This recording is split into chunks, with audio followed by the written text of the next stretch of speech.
Good morning, good afternoon, good evening, everybody. However you happen to be watching this, I want to welcome you to the Gaming Circle podcast. The podcast where this week we're excited because we have some light topics that might actually turn into some spicy conversations, as we always tend to do around here. I am your host, TKO Asante K. Asante, Twitter, Xbox, PlayStation, wherever you'll find me. And of course, this week, as with all weeks, I am joined by my brother from another mother, my follically challenged evil twin. There you go. Oh, why you gotta say that? Because I know how much he loves it. That? Years I've been trying to do this. Because I know how much he hates it when I say that. The man who is now on the other side of the looking glass. How far are you? Level 50? Something like that? 50, Mr. Everborn Saga. What's 54 going on? as of this morning. I did a little bit more grinding. And of course, for those who are not aware, we are talking about Elden Ring. We will be talking much further about Elden Ring throughout the course of this show. But of course, I want to welcome my guest. We've been wanting to have this man on for quite some time. If you're not aware of what he does, I suggest you go do yourself a favor, check the show notes, grab his YouTube channel, go check out some of the essays, go check out his podcast. Such interesting conversation. The man coming all the way to us from Ireland, you know, speaking such knowledgeable information and all in a smooth African package. Mr. TayTalks, what's going on, brother? How you doing? African/Irish. Right. No, man, really appreciate it. Thanks for having me, and I'm looking forward to the topics today, for sure. Thank you so much for joining us, man. It's really cool having you here. It's awesome that we've been able to make this work. It's been a minute. You know, I understand the conversation, the time zones be unforgiving sometimes, but you know we're trying to make it happen. So thank you so much for being here. So all right, let's get this started from the top. First off, before we get started, I will say thanks for all the audio listeners. Our audio listenership is reaching higher heights than I ever thought possible. So it's really cool. Thank you guys so much for listening. When you get a chance to, we keep it PG-13, and it seems to be working. So people have been watching and listening in while on the commute or on the go. We appreciate you for doing so. If you happen to leave a review, I will definitely see that, and I will read the review out on the show. So thank you guys again for being a part of the conversation. I see a bunch of folks in the chat. Welcome, fam. Thank you so much for Scrub Nurse, Big Bad Mo, Sith Lord, a bunch of folks already in here. We appreciate you for being here. But you know what? Let us get started as we always do on these shows before we get a little bit, off the rails as we do with what we've been playing, I should say. So, my man Everborn Saga, Yes, I know sir. you've been playing Elden Ring, and we will talk about Elden Ring. But besides Elden Ring, is there anything you want to talk about this week as far as games that have been keeping you busy, or are you solely in the Elden Ring camp, nothing more, nothing less? All Elden Ring until Tunic drops. That's it. So Understood. there's nothing else.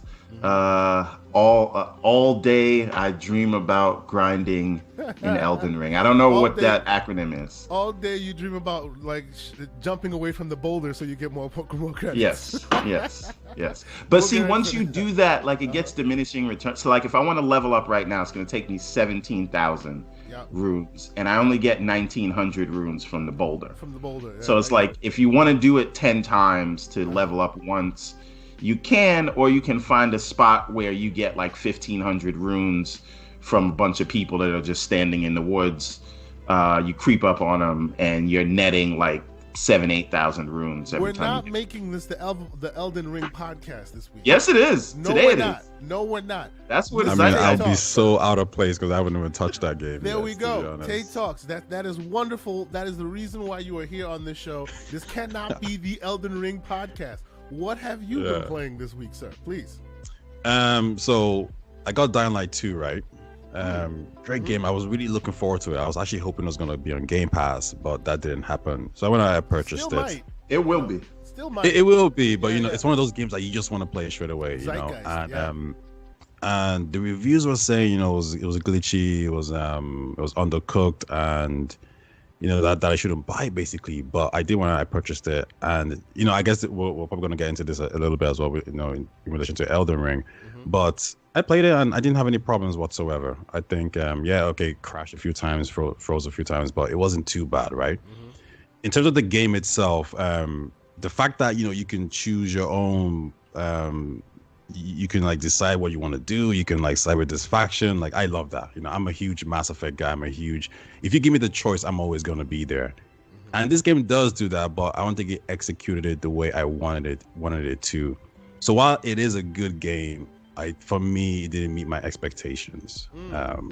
Interesting. Good game, but yeah, it just falls a little bit short on that aspect. Can I ask a question about that? Not for Dying Light specifically, but I feel like there has to be a spectrum, or there should be a spectrum between understanding that games are becoming larger and more complex, and production budgets are going higher, and we can't keep games in development for 10 years.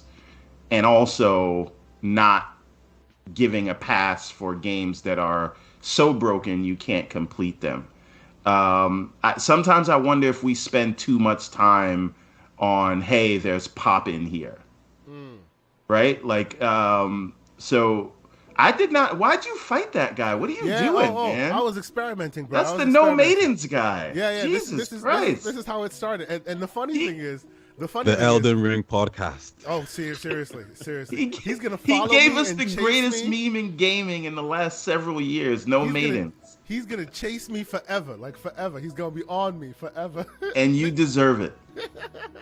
And she kills me multiple times. I'm sorry. Continue. Yes. So the thing is, where is that line to where we just like put on our big boy pants and say, hey, okay, I get it. There are bugs. They will be fixed. And if I don't like them, I don't have to buy this game on day one. Right? Because listen, let's be adults for like 1 second, right? Software development is difficult. Sure. We're not making excuses, but what we are saying is, if you don't, run and buy things on, just following the hype, right? You can, one, get these things for cheaper, and you can wait till some of these things are fixed and let the early adopters deal with those bugs. You don't have to be an early adopter, and you don't have to play these things on day one. So I just think in the gaming discourse, maybe sometimes we focus too much on frame rate dips and pop in here and there, when we should be focusing on the game itself and whether it delivers. So are you saying, let me just understand what you're saying here. Are you saying that this will frame the conversation that I actually wanted to have this week about reviews in general? Are you saying that it is wrong to judge a game by more than its gameplay and its story? Not at all. See, and this is the problem. I think in today's sort of instant gratification culture, everything is binary, right? Okay. There's no, hey, this is an 8 or this is a 6. It's like it's either a 1 or a 10. And we can't think. There are no nuances between. That. So I think there should be a spectrum of, like, obviously you don't want things that are gonna stop the enjoyment, but if some blades of grass pop in or some fog pops in the background, is that really ruining your experience? Like, really? Understood. You know what I mean? So okay. I think we can be critical of bugs, but we can also say, there's certain things you can understand, right? Okay. So for I think that's like go ahead, Tay. Right? I think there's an element of tolerance there, right? And everybody has different ways on how to view these things. But I think the main thing is, I don't think this would have been an issue too much back then, but it's the idea that these developers are dropping broken games. So when you start to see certain things and you feel like something's undercooked, I feel like a lot of people are thinking, if I give it a pass, it's going to become the norm. But if we attack it now, we kind of root it out in that sense. So with Dying Light 2, it was this idea of like, let's go at it because they're doing this, they're doing that, they didn't do this enough. And if you get at them enough, Dying Light 3 shouldn't have this problem because they remember the backlash. So I do agree with everything you're saying, and I'm actually like on your side on this. But I think the response really just has to do with this idea of like, if we let this slide, this is going to become the norm in video games. And is that what we want? Can we stop it now? How many hours did you put into Dying Light, by the way? Well, I can't even remember, to be honest. Because I hear it's a it could big have been 50 game, right? plus. 50 plus? You know what it is? It's a big game, yeah, but it's very easy. And that's what really annoyed me about the game. Okay. I cleared it I didn't have to do many upgrades. I didn't have to go find special abilities. And so when I actually got to the end and I finished it, I was thinking, that's it. You know, and the difficulty, do they have difficulty levels in the game? I haven't played it yet. They do. And I think, and I really wish somebody told me to turn it up a little bit, because I just played it and I just breezed through it. So, you know, to be honest with you, it's actually on my list to play, because the game, obviously the marketing was a little weird, so I don't think it really permeated the zeitgeist as it usually does. But it's got like David Bell in it, the creator of parkour, like the actual creator of parkour. He's done movies and stuff. It's got Rosario Dawson in it, great actress. You know, there are lots of things in that game that I discovered while watching other people play it and going, why didn't I hear about this? You know, I keep my ears to the street. Why didn't they talk up this side of the house a bit more and let people know that, hey, this game has a lot more to offer? And then the bugs conversation became, you know, the whole thing when it came to Dying Light. So I haven't actually started it yet, but it's definitely on my list. Like you said, you wish it came to Game Pass. I'm still holding out hope, and then I'll take a stab at it once it hits Game Pass. But okay. I would actually recommend that. I'm not saying it's a bad buy. If you like those kind of games, I think it's good. Okay. But it just didn't hit all the spots for me. Understood. So, all right, besides Dying Light 2, anything else you've been playing? That's about it, to be honest. You know, I play Smash Brothers now and then, FIFA now and then. You know, you guys probably don't play that too much over here. Every once in a while, I play a little bit of football. Yes, it's all good. You know, why not? I enjoy it. I play with friends in Europe, so that's how we, you know. Remote play good. And connect and all of that. So no, I hear you on that. Cool. All right, so we will stick closely with games we've been playing. As you guys can see, I've been playing Elden Ring myself. Last week I spent time going, what is wrong with people? Why are they all through the looking glass? Why is the hive mind, you know, taking over? Everybody's like, it's the game of the year. It's a masterpiece. And then I started playing it. Now this is on PC. I have another build that I'm running on Xbox, and I gotta say, although I kind of get the moment to moment, I get it now. I'm still like, really, like perfect score. And we'll get further into that. You know, I'm still playing it, and I'm still liking it. You know, as of right now, this character, with the gameplay hero you're watching, class. Hero class. Yeah, I have a hero class on PC, and I'm running a samurai on Xbox. The hero is very early days, like literally the beginning, and the Xbox class, I think I'm at like level 37 now, and basically the best way I think I can describe this game is, this is Super Ghouls and Ghosts. This is Golden Axe. You know, think of all the old games that used to be really hard. Mega Man, you know, very hard to reach games until you get past it, right? In your own skill set, not necessarily XP or not necessarily, the game now lets you do more, but it's almost like you get used to the game and start understanding its systems, so then you do better, right? It's not a game that gets better over time. It's a game that forces you to get better over time. That's this. It's just an evolution of that.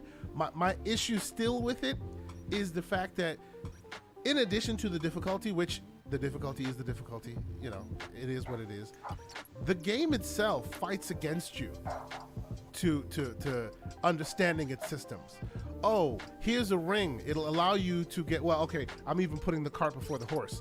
I see what I did there before I didn't even try to do it. So there's a place where you get a horse in this game, right?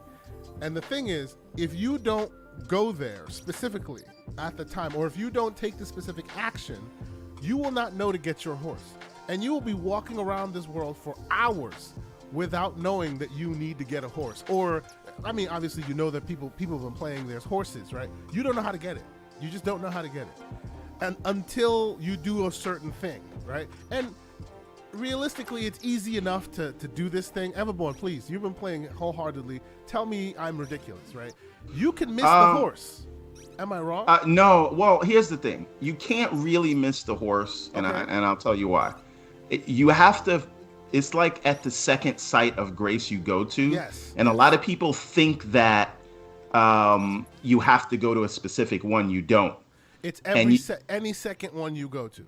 Right, and the whole game, like, you have to go to a site of grace because that's where those are your save points. Yeah, I get right. That. Those are your fast travel points. But see, this is the thing. That's an assumption, right? If you are a newbie to the genre, right? Let's say, and this is a big hypothetical on my part, right? Because if you walk into the game and you know what you're doing, right? No. Slow-mo's in the chat, and he wants to get some revenge because he admitted on his own show that Horizon was so good that he wanted to play it in the living room. And what does that say? The living room is the best place to play. I remember, and you admitted it, and you better delete that video. Bring all the smoke you want, sir. I see you, and I'm watching you, and I'm ready. But anyway, so to my point, here's Mr. Joe Had the Dark's comment. And by the way, welcome, good sir. He says he missed a horse at first because he was just running around hunting. You see my point? If the horse is necessary, you may go through your game and go, okay, I know what a place of grace is or whatever, and just keep it moving. And then you'll only get to it when you really feel like you need it. Oh my goodness, I've run out of flasks. I've run out of health. I need it. Maybe 3 hours in, and then you discover, holy crap, I could have gotten my horse 4 hours ago. Like, ridiculous. That is a bad game design decision. Making a mandatory item a choice. It's just nuts. But I mean that's a perspective, right? Like that's not, like, it could be viewed as a bad thing, but some other people might see that and say, wow, the game really, and again, listen, I'm not, like, I didn't come here to apologize for Elden Ring today, because now you're trying to justify it. Go ahead. You know how it is, but I'm starting to understand, right? And so the question that we have to ask ourselves, and I don't have an answer on this, but playing it more has made me, ask this question, and I think it's a good thing, right? Meaning, does the game need to meet us as the player every time? Or there's some games where you need to meet the game where it's at, right? And what this game is, and also, like, before I even go on to that next point, I think the beauty here and why this is sort of a zeitgeist game, I think it highlights that there isn't really open world fatigue. There's lazy open world fatigue. Sure. And it's just like with superhero movies, like, right? You can see like when no effort was put into a superhero movie, but then, No Way Home comes out or Infinity War comes out, right? And it's not that, those movies aren't successful, and these games aren't successful just because they're superhero movies or just because they're open world. They're successful because they actually are well executed, right? And I think this is an example of a well executed open world. You know what I mean? So now back to the question.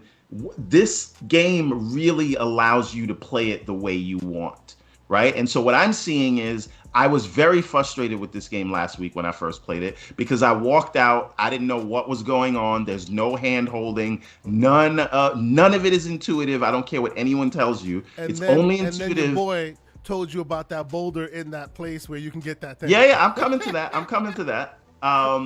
But this idea sort of that it doesn't tell you, and it's not intuitive at all. And a lot of the improvements that they've made are only sort of noticeable and appreciated if you are a Souls player. Like, all that still exists. That's still true. However, what the game does allow you to do is say, hey, we're not going to sort of tone down the difficulty for you, but if this is a world that you can get into and we can give you enough to do, right? The idea that you could roam around this open world for 3 hours before you figured out like the most basic thing could be looked at as a positive. So you can basically level yourself up until the game doesn't feel as daunting, right? Like I literally leveled up to 30 before I even started attempting to do anything to do with the story or go anywhere. But there's really and then I ran into somebody else who beat me, and I was like, you know what? I'm going back. I'm going to go level up to 50. And now I can walk around the world with confidence. This doesn't mean I'm one-shotting everyone, but I do walk around the world, and I don't feel like it has to be a stealth game. Okay. And I think that there's something special for that. Hey, man, there's a lot of boulders. But the point is... So, Tay, so that you know what's going on here, right? So this game, I'm sure you know, brutal game. Brutal. Like, it's unforgiving, right? Sometimes you walk in the world, and the first dude you meet, one shot, bam, you out. Like, that's it. You walk into the wrong spot, you see the wrong dude, that's the end of your game, right? That's just it. You're dead, right? Of course, it being a zeitgeist game, everybody's talking about it, everybody's discovering things. Someone discovered that in a part of this world, right, which the map is monstrous, huge map, and a part of this world, there is a boulder that if you're walking down a specific narrow lane, the boulder, huge, kind of like Indiana Jones boulder chasing you situation, it'll come right after you, right? And if you happen to be on a horse and you run the other way, you cross the path, the boulder falls, and you get like what, 2,000 credits? 2,000, something like that? 1,900. 1,900, something like that rooms. credits, right? So people have been able, oh, that's a possibility? All right, well, I'll lose the boulder, reset, lose the boulder, reset, lose, and keep getting credits. It's the jump kick sweep of open world games. It's basically, and for those who know Destiny, it's the loot cave of Elden Ring. So people have literally been spending like days just doing this grind of avoid the boulder, get some credits. Avoid the boulder. You know, the crazy thing is, whenever you make an open world game, this is always going to happen. I think it's something that's pretty much unavoidable. The question I would always have for these guys is that why would anyone even do that in the first place? Why would you ruin that experience for yourself? You know, I know people who've said, "Oh, I can't wait to break this game," and my reaction is, "Why? Like, what enjoyment do you get from being able to like finish a game in 4 hours? A game that was designed to be finished in like 40 hours or so." To be fair, this game, those who have beaten it the right way, they've beaten it after 100 hours, and they say half of the world still has not been discovered after that 100-hour beating. Okay, so it seems that when you raise your level, right, your hits are with every level that you raise, you get to allocate points to various, your strength, your dexterity, all of that. So the idea being, after you hit a certain level, then those guys who you used to run away from, you no longer run away from. That you can walk around and, you know, be a bit more of a man in that world rather than getting smacked around all the time. You know what I'm saying? Otherwise, you have to do it like I'm doing it right now, which is sneak up on everybody and hit them in the back. Otherwise, you know, anyone at any time can end you easily if you're not careful. But you know, that's a design of the game, isn't it? True. You know, like when I was playing Dark Souls, I didn't think it was necessarily difficult per se. I'm sure it is, but my thinking was that I don't have enough respect for the enemies. I don't have time to learn the details of the game. So I just put it down. It's not a game for me per se. So in that case, that's just that. I just don't play these Souls-like games. So he's saying in the eloquent way possible, get good, son. Well, but I think good. I think the I guess point I'm trying to make here is for people that feel like the game is inaccessible, because it's not. It's not accessible because you start, like, literally a dog or a bat can kill you when you first start the game, and it is very off-putting, right? You don't feel sort of you don't feel like a hero. You don't feel like a warrior. You feel like someone who is just creeping around trying not to get hit, and it can be not fun and really feel unfair. right? So the idea is, if you feel that also way, because you're used to games holding your hand for as much as games do now. No, but holding your hand is one thing. Locking you into animations and not having you be fast enough to, attack someone and have a fair, one-on-one fight or one-on whatever fight is two different things. I do think they still need to do a better job at onboarding, but again, the game becomes different. The game is a completely different thing, and it does feel like more like Breath of the Wild when you feel like regular enemies you can fight. It's not like you can level up to the point where you're gonna walk up to a boss and one-shot him the way that goddamn Tree Sentinel did to me, which that was the beginning of my supervillain origin story, and I only started leveling up so I could go back and fight him and actually start the game. So the point is, I like this idea that we're not going to tone the world down, but there are many things. The boulder is just one exploit. They put those there on purpose. I realize this now, it's not a bug, right? It's a feature.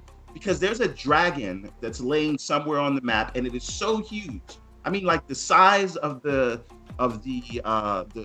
world serpent in God of War, and he's just sleeping. And you can go, and it'll take you like a half hour, but you can just keep attacking him, and he'll never wake up, and you'll get 80,000 runes, right? So the idea is you explore. Level yourself up so you can walk around this game and actually have fun. It will still take you skills to beat the Tree Sentinel and all the other bosses, and there are dragons everywhere. There's dangerous things ready to kill you. But I think it's important to take it upon yourself to level up to where you can walk around the world and just have a fight with the soldier.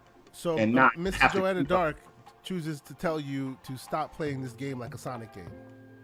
Because it is not a Sonic. Let the Sonic slander begin early. I got a question for you guys. Please, right? Go ahead. Yes. Do you think the complaints in terms of something like what you just said there about with the horse situation? Mm-hmm. Do you think these are what Souls fans expect from an open world game? Like, to them, this is the definition of if a Souls-like game was an open world game. Yeah. Or do you think a lot of complaints are coming from people who are just getting into this Souls-like game? So honestly, I think that FromSoft kind of combined two things to make it a challenge, if you will. And Souls-born gamers have taken it upon themselves to appreciate that challenge, right? I don't mind the difficulty challenge. That's a different conversation, right? Some people say there should be an easy mode. Some people say this and that. That is a conversation that I'm not necessarily want to have, because like Everborn is saying, and correctly, these challenges are there for you to overcome, right? And you can overcome them if you spend the time necessary to get there. I've never had a problem with FromSoft going that route. My issue is certain learned gaming languages. Like we as gamers have learned over the years of gaming that there are certain protocol we follow, certain language that we listen to, and From has taken it upon themselves to obscure from that challenge, from that language, all in the name of challenge. Oh, not only is this game hard, we're also going to give you a finger and tell you to figure it out.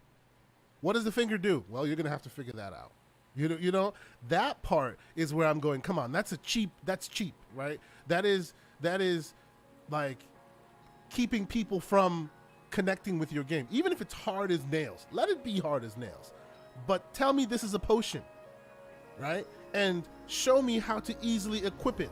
Make it easy for me to understand the language of your game, and then make it hard as nails. Okay, they choose both hard as nails, and we won't explain a damn thing. We will let you stumble your way through this world and potentially, miss the forest for the trees, if you will, because that's part of it. And me personally, that second part of it is more egregious to me than the first part of it, which is the difficulty, because the difficulty can be overcome. You know what I mean? Especially in a world where we live in a world where there have been many games of this type, and there will continue to be many games of this type, and they don't follow that model. They can still have a very hard game while still saying, hey, this is a potion, you drink it, because you need to drink it, otherwise you'll die. Well, thank you, game, for telling me this is a potion, rather than expecting me to figure it out. Or like recently, I just got myself, Everboy, and you know this, I just got myself the wolves, right? Oh, yeah. You now get the wolves. I equip the wolves, I still can't use them. I don't know if there's a meter that has to go full. No, you have to assign it to the pouch. You have to go. I have assigned it to my pouch.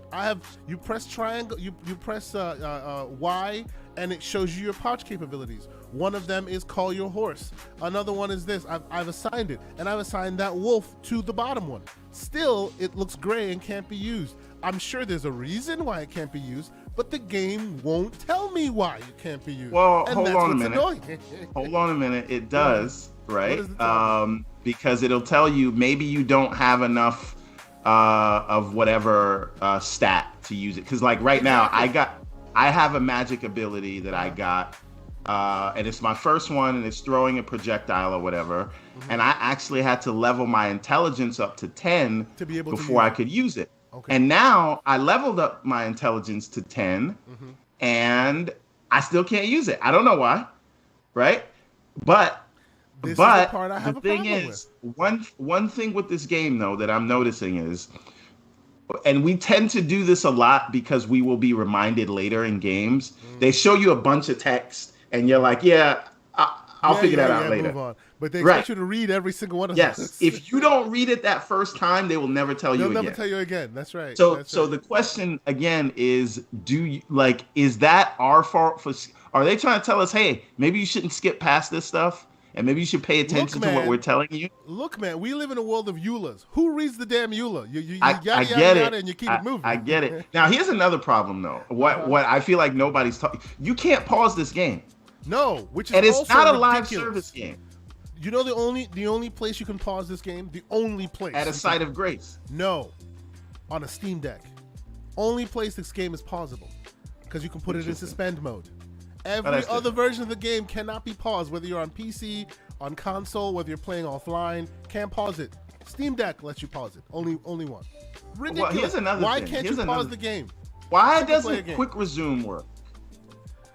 It does in certain ways. It doesn't. Well, because it's online only. It's online only, right? Remember, that's why you can't pause it. Because, But it's not online. It's not. They've pseudo-made it online, yeah. I don't know. It's just a quick one. Is that a design choice or is that a mistake? I feel like it's a bug. It's a design choice, but we feel like it's a mistake.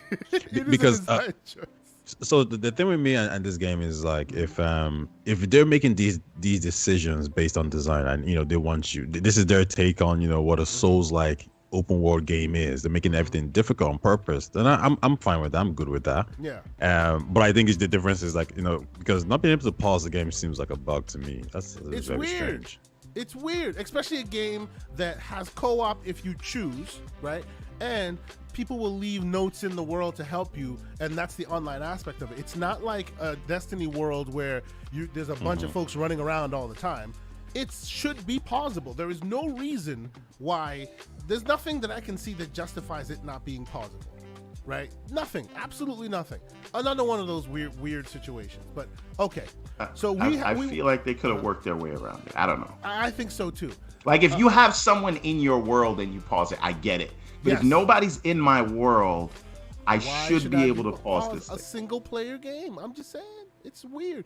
To check your inventory, you got to go hide in the bushes. God forbid somebody come after you while you're in there checking your stats. It's very strange. Well, the good thing is they're smart enough to say if you're at a site of grace, no one will come bother you. Okay, yeah, that's true. That is true. I'll give you that. And you could be like in the middle of a battle. You run to the site of grace, you sit there, and then you come out of it like everybody's gone. They're minding their own business. But there are very smart aspects to this game. I'm just pointing out, like, we're still all playing it, right? We spent last week complaining about why is it that this thing is getting such rave reviews, and I still have, and I will get into more of the review side of the house in a little bit, but we are definitely playing it now. So there's one other thing I want to ask, you guys, and also the chat and everyone who watches this later, right? I was a part of the Halo discourse where I'm saying like they made a Halo-ass Halo game. And they're making it for the people that have been playing Halo for 20 years. And they made these things better. And don't talk to me about time to kill not being what it is in Call of Duty or Battlefield, because this is Halo and they're being true to it while still advancing the game and the world and the mechanics to fit today's standards. So I feel like very much in the way Halo Infinite has done that with their gameplay loop, advancing while still staying true to the feeling of what it is. And I'm not a Souls player, so I can't tell you this, but from everyone that is a Souls player tells me this is the case. You're level 50 something. You're a Souls player, bro. I'm just saying. I guess so. But my point is, you know, isn't there something to be said or to be commended about, listen, I get what the rest of the industry is doing, but we are saying this is a Souls game, and we're going to do things that make it not adapting to the most casual player. We're going to say this is what we are. We're owning what we are, and we're gonna just really focus on that, and that will bring people over, and that'll make the world adapt to us instead of, you know, it's kind of that like Captain America thing. It's like you move. I'm the rock here, right? I see what you're saying. I do. I see what you're saying, and by and large, I agree with that sentiment. It's just some of the decisions made just seem like they've made different decisions for different decisions' sake rather than making it better, right? And maybe that's because every game so far like speaks to a broader audience, and this is speaking more to the niche audience that appreciates this type of game design. And to be fair to FromSoft about this, you know, the reason why this is the way it is not necessarily because of From, but it's because of all of the media around it and all the reviews around it. And we'll talk about that. We'll double back and talk about the reviews around it later in the show. You know what this reminds me of, by the way? The reason there are still puppets and animatronics in Star Wars, even though technology has advanced so far, it's just the crazy Star Wars fans are like, I like puppets. So now we got to be in Boba Fett looking at a cantina with these stupid Fraggle Rock looking puppets that make no sense. Calm down. Calm down. You know, I would agree with everything you just said, because, you know, when I first played the Souls-like game, you know, one of my guys, he's really into it, and I was just looking at him like, I don't have time for this. I can't do this. So he's a fan, you know, that's him. I recognize these games are for him. So when it comes to Elden Ring, I'm really looking at people like that, first of all. Like, you know, what do you guys think about the games? You know, is this the definition of us? Yeah. Exactly, it's for them. And anybody who comes in and starts to say, well, change this, do that way. My question is, well, you're a fan in the first place. To make a game like this, you know, when the industry is probably telling you, make it easier, you're gonna sell more copies, maybe throw guns in there, you're gonna sell more copies, you know, conform to what everybody wants. And for them to say, no, we're gonna make our games like this, you know, it might not sell well, but we're gonna do what we want to do because this is our vision. And when they sell, you know, copies upon copies, and then, you know, they start to bring in new people, I think you can't expect them to change. I mean, why would we expect them to change now? No, you're I mean, they're selling way more copies than before. Right. And actually, that's the point I was trying to make before. This is not From's problem. They just made what they made. It's just the media and the gaming outlets that we follow tend to not speak in nuance. They tend to go blanket statement. This is the greatest game ever. If you say that, then it's expected to reach a broader audience, not the deep cut that this is meant for.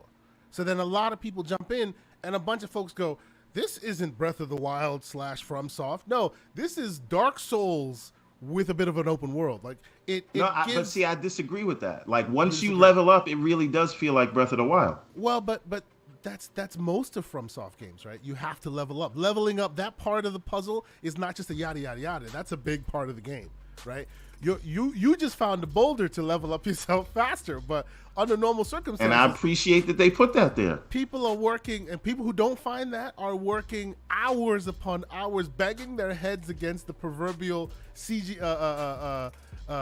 gameplay AI wall to then eventually get to where you got there quickly, right? And because of that, so I go ahead, Tay. I was gonna say I didn't see the boulder part thing, but are you sure that's not a glitch? It's not. They put it in there on purpose. They definitely did. Because there's a lot of things in there that are like that. That are like that. And they put a boulder there, and then there's a site of grace, like a save spot, right next to it, which almost begs you, see this thing? You can farm it. Come here, save, do it again. Save. They basically put the pieces together for you to do that. It's just... I can see how that can be seen as cheesing a little bit, because what you're supposed to do earnestly in the game is walk around, beat up some bats, let them kick your butt until eventually you get to a higher level, hours and hours in, where your stats are able to progress enough to where you can beat those big bosses now, right? But before that, bats can kill you even. And there's a double-edged sword to this, right? Because I leveled up in the way that I did, like, I still don't have the combat down, right? That's right. Like, I shared a video the other day. I just know which guys can now beat you easily and which guys you can beat easily because you haven't tested your metal against them. Right, and like I went and I beat that giant that you come up to in the first one, in the early part of the game, and I beat him just because I had so much strength and health. I'm just taking arrows, like I don't care. You know what I'm saying? And I'm knocking him down, but I'm not actually learning how to fight. Right. And so when you do it the other way, your combat skills become a lot better. You learn to parry a lot better. You learn to dodge and roll and stick and move. Yeah. So it's a double-edged sword, because now I'm going to some bosses and I have the strength and health to kill them, but I'm just not good enough combat-wise. So, and that's going to take me going through the game and testing my metal. Actually fighting folks to get there. Okay. Yeah. We'll get back. Were these kind of exploits in the previous game? I've never played a Souls game. There have always been weird secrets, not exploits necessarily, but there's always been a way of fudging stuff in the previous games. Right. Not this blatant, but they've always been kind of, because like if you watch people like beat Dark Souls quickly, like they do speed runs, they exploit so much of the game to get that to do that as quickly as they do. I mean, on that point, is it is for me. I just stay away from that. As soon as I see something that can make me overtake or overcome something in an easier way, nah, I'm not down for that. Because I'm saying to myself, I paid $60 for this game. I want to enjoy it as much as possible. I'm not about to finish this game in like 20 hours because of an exploit. Even with exploits, this game is still brutal as heck. Like, it is brutal. It really is. So I suspect that's probably the reason why they saw that exploit is capable, and they thought, leave it in the game anyway. It won't make you Superman. It'll just make you walk around with a bit more confidence. You can still get your butt handed to you easily in this game, even with high stats. Even in terms of like time to beat it, like. Like I haven't fought, like Slomo just said it in chat, and it's true. I haven't fought the first major boss yet, and I'm like 18 hours into the game, just doing things to sort of level up until I have the confidence to go and to fight that first major boss. So you're not safe, like you're not getting out of this game in less than 100 hours, no matter what you do. You know what I mean? So gentlemen, we are 45 minutes in. Into the Elden Ring Circle. We have so far turned it into the Elden Ring Circle podcast, which I refuse to continue moving forward with. We will come back to it because there's the reviews part of it, and reviews in general is a broad topic I want to get into as our main discussion. Oh, by the way, I was telling you about this, Everborn. I walked into the catacombs, some Wolverine dude, 1-2, I was done. It was not even a question. You can't even see him. He's so dark. This is the game. Basically, you walk into a cave just to find your doom and then figure it out as you go along. We're moving along, though. Let us get into some news topics, because there are some interesting things that I would like to discuss, and then we'll head back to the whole reviews thing as a whole. All right. So let's start first and foremost with, and these are all light topics, but I suspect they will get us to different places of conversation, because myself and Everborn have been having these kind of conversations for a little bit, and these news stories are kind of lending their way there. The first thing that I found that I thought was quite interesting was that Microsoft Flight Simulator can now be played solely in the cloud. Like, it's been part of Game Pass for a long time. You have a PC, you can run it. I have a relatively decent PC. It's a monster rig. I have a monster rig, and it can run it barely. Everborn also has a similarly spec'd monster rig, and it can run it barely. And now, then the Series S came out, and it became the only way to play this game that some people played their whole lives at a much cheaper rate. And now it's literally in the cloud that anyone and everyone can play it. And what this does is this effectively makes this next-gen game, which no one can deny is a next-gen game, playable on Xbox One. OG Xbox One. Now you can literally boot up Xbox One and play Flight Sim, a game that required a $4,000 PC to get decent frame rates from. I will start with you, Tay. Have you played this game before? Beyond just the idea of it being available through mobile, do you see what is the ramifications in your mind when you hear that this game, the game that has flight yokes, people set up their whole houses for Flight Simulator, and now it can be played off of a simple cell phone out of a browser? What are your thoughts? I think it's huge. To be honest, I think this was Microsoft's, when I was thinking about, okay, what's Microsoft going to do next gen wise, I always assumed xCloud was going to be a big part of that. And of course, Game Pass. The idea, the ability to basically reach, Phil has said it a few times, he wants to reach billions and billions of gamers or whatever. And this is how it's going to happen. I was telling one of my guys as well the same thing, that if you were to get Game Pass on xCloud, then basically you're going to get into the ecosystem. You don't really need a console at all. I got into the Xbox ecosystem some time ago, and I got in through Game Pass on xCloud. I didn't even need to go buy an Xbox One. I didn't need to go buy a Series X or S, and that's a huge selling point. Now I haven't played Flight Simulator, but that's it right there. The fact that I can do that now, I'm going to get it. Basically I'm going to introduce my friends to it potentially. So it's been coming. Now xCloud itself isn't necessarily great. If you were to ask anyone who's into the cloud space, they'll tell you it's not the best. They'll probably say Stadia has better streaming capabilities, GeForce Now as well. But the fact is xCloud is getting better, and there's going to be a point where they're going to be probably the top dogs in that region. And I think that's it right there. It's not about the consoles anymore, really. I mean, at least in the future. It's going to be about, the cloud element of it. And what games can you play? Can you play a Flight Simulator on your mobile phone, on your fridge, et cetera, et cetera, et cetera. Yeah. So this is huge, but this is something that was always going to come. It makes you wonder what the industry is going to be like in 20 years from now. If it's like this now, what's it going to look like 25, 30 years from now? A console, is it going to be just reduced? Because like I said, I got back into the Xbox ecosystem for my mobile phone, playing Scarlet Nexus with xCloud. So 20, 30 years from now, when the internet infrastructure gets better, how's it going to look? Well, so I know there's kind of a lack of faith in, and this is not political at all, but lack of faith in a lot of, in the sort of ISP provider, and just push from local governments to take internet infrastructure seriously. Yep. But if you look at where we were 10 years ago to where we are now in terms of internet connection, it's night and day, right? So who's to say it'll even be 20 years, right? Maybe 10 years from now, right? Because listen, 10 years ago, how many, I know it's not like the greatest that it could be, but 10 years ago, how many people had gigabit before today? True. 10 years ago, was a luxury right. for high-end consumers. Yes, indeed. Right. And 10 years ago, what upload download speeds were you getting on your mobile devices? Right? So I tend to think it won't even be 20 years.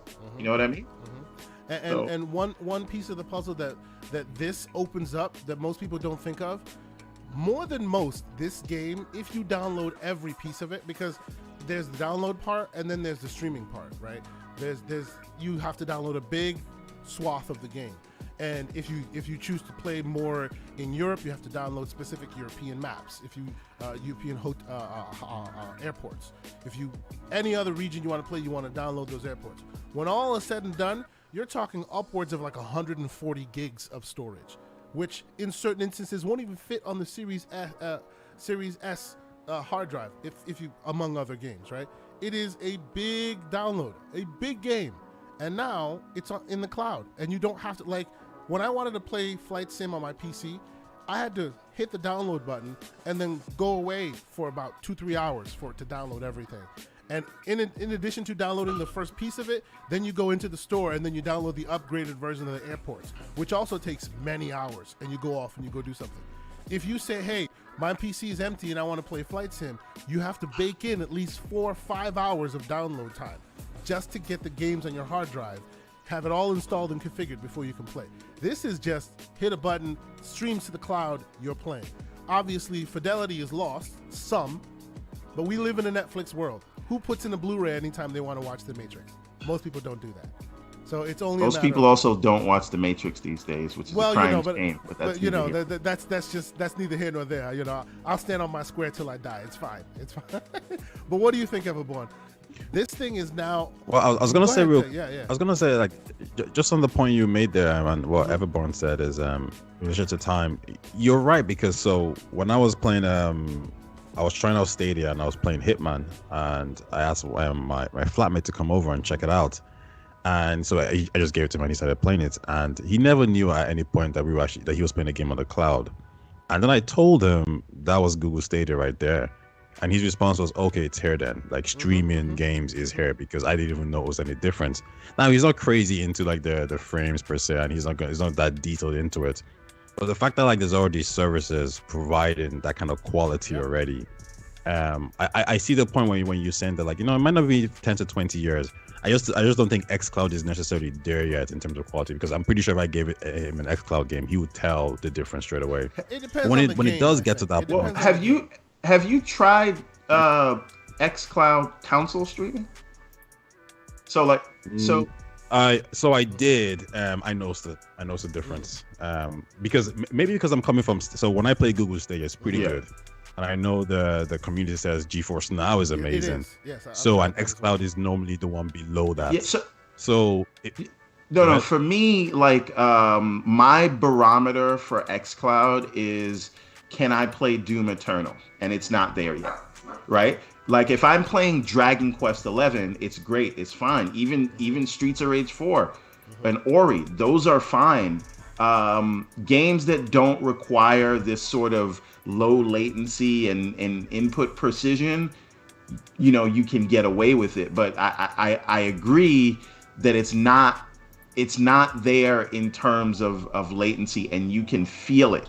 And you know, maybe Stadia is better. I tried Destiny 2 on Stadia, and it was good enough. But by and large, I don't think anyone's there. And latency is the biggest problem with this. It's not even like the visual fidelity. The reason why Stadia is better is because Stadia is doing to bandwidth what YouTube is doing to 4K. Like, it's there, and when you see it to your eye, it's 4K, but when you compare it 4K to real 4K, there's a lot of compression there. But as we've already established, we live in a Netflix world. Even though they say it's 4K and it's not real 4K, it's good enough for your eyes to not to be able to discern the difference. So because of that, you know, Stadia is broadly seen as a better service, and it is. It really is. I've tested them all out. Even Luna. You know, I played Cyberpunk. I finished Cyberpunk on Stadia. I played Star Wars Jedi Fallen Order on Stadia. And it was really good. Like, you couldn't really tell at all the difference. I've done tests at like certain airports in Amsterdam, in London, and Stadia tends to do really well there. xCloud doesn't. It kind of falls apart a little bit. Because Stadia had their European data centers closer to you guys at that time than Azure's cloud services were. The thing, right, because they're utilizing the YouTube data centers for Stadia, right? Exactly. And those are everywhere. So if you can watch a clear YouTube video in the airport, you should be able to play. My point exactly. But they're also applying the same compression ratios to Stadia that they are applying to YouTube. You know, YouTube, you see 4K. You have never seen an actual 4K stream on YouTube, because if you did, it would kill your bandwidth. They strip it so much of all of its data, but keep just enough for your eye to see, hey, this is 4K, depending on what we have defined as 1080p and 720p. But at the end of the day, though, it doesn't matter because it works perfectly, right? And that's one thing that Google has that most of the other services don't. They've been able to strategically place their data centers for mass usage, right? The only one that's bigger and broader than Azure is, believe it or not, Amazon, right? But their strategic location placement is not as good as Google's is. So that's the reason why YouTube, you can see your 4K even on your phone. And let's be honest, we're not actually watching 4K, but it doesn't matter because it looks like it's 4K on your iPhone. But again, I think like we do need to get there in terms of visual fidelity, but I don't think that's people's hang up with cloud gaming, right? If they can latency, I think if they can deliver a solid or at least a perceived 1080p stream, I think people would be fine with that. It's the latency that's the problem that's taking this thing from being a cool concept to reliably being able to use it the way you use video streaming. And I see folks having chats, having conversations in the chat. Thank you guys for continuing the conversation. I see Victor Alistine saying, and also Stadia games are cloud native. The problem with Stadia games are they are not built for Stadia. They are usually built for PC, and then Google has to talk them into creating an Android version. Well, not Android, but a Linux version of it, which is what Google Stadia backs. And that's the reason why you don't get as much games as you can on other subscription services, because they have to actually port it to Linux before the game is playable. Whereas like your Luna and your obviously your Game Pass, they are Windows games and stay Windows games. So anytime any developer makes them, all they do is literally, it's turnkey, if you will, to make it accessible in the cloud. Yes, I know that Stadia is dead, but the service, the hardware is not dead. And I bet you will see it regurgitated to other service providers, and they will be using the Stadia as the back end. Tay, please, you're going to say. You know, I was the thing is that the cloud market is growing, and I think it's ripe for the taking. I think if Microsoft gets to that quality, if they get Stadia like quality, I think they need to push that because it's really that good. It might not be for everybody. You might need to kind of configure your internet sense a little bit, but it is that good. Like I finished Cyberpunk on it, and it was great. What I will say as well is you know, maybe you guys can answer this question. When Microsoft and Sony did that deal for Azure, right? And I was thinking to myself, okay, with Spartacus coming out, and you know, they're saying there's gonna be the streaming option where you can stream games. I was wondering, with Google going towards more the white label side of things, would it not make sense for Sony towards Google instead to partner with Google? Because Google isn't a threat anymore. They're actually telling you like, we're gonna give you a service, and so the problem, I know for a fact. The problem is what I just described. The problem with Google's services is any game to be accessible from their back end has to be Linux compatible. That's the problem, right? And all games are made solely within the compatibility of Windows. There are some Linux compatible games as well. Steam Deck is another interesting way that problem is being solved. All those games that are on Steam Deck are Windows games, but they're using Proton, which is the conversion layer, to let the Windows APIs speak to Linux. If it's something that's looking for Windows and looking for Windows to respond, that Proton layer converts it to Linux so that Linux can speak. And obviously that has also brought about some other interesting things like anti-cheat software that runs inside like your Destiny and your Halo Infinite, things like that won't run because that compatibility layer does not know how to translate that information. So even though technically that game can run, because it's under Linux, it will not run because it doesn't adhere to the compatibility of the anti-cheat software, right? Problem with Google is any game at all that you want to put on their service needs to be full Linux native compatible, which means you have to enter the code, port it to Linux before it works. And I don't think that. So you're saying if, for example, if Sony wanted, let's say, to put God of War, not put it on, you know, the PC, but they just wanted God of War to stream to your mobile phone, they would have to make sure it's Linux compatible. That's what stops. I get you now. That's what stops Google from achieving what they want to achieve. If the underlying hardware, the underlying technology is great. if they broaden their compatibility as far as operating system, they could win this. But they are Google, they are Android, they are Linux. They refuse to speak with Windows, and because of that, they are hampered by their. Well, here's the thing: you use Windows, and you have to pay for that licensing, and so it changes the cost structure for them. Yes. And that's sort of I think why they're moving in the direction they want to move. But that being said, but what you're saying though, that is for the end user, right? They themselves don't necessarily have to make their entire development environment Windows. They just have to make their Stadia technology Windows compatible, which they refuse to do. Sure, but there may be reasons behind that, right? Sure, There's a reason that they have better latency, and it may not only be related to, that they have more data centers closer to hotspots or whatever. But that being said, what we don't know is if what Sony's planning to do with their cloud streaming, is it going to be PC ports, or will it be, having to put, work with whatever cloud provider they're working with to put like PS5s in server racks and have it run from the cloud like that, the way that Xbox did it. Because remember, xCloud right now can't do that. Hold on a minute. Reason they can't do that. Continue. Hold on a minute. So xCloud started. It didn't start as we're running these things from PCs. They literally put Xbox One S's. But there's a reason why they can do that. They are doing that because they're, and forgive the tech talk, this will be a little bit of tech talk.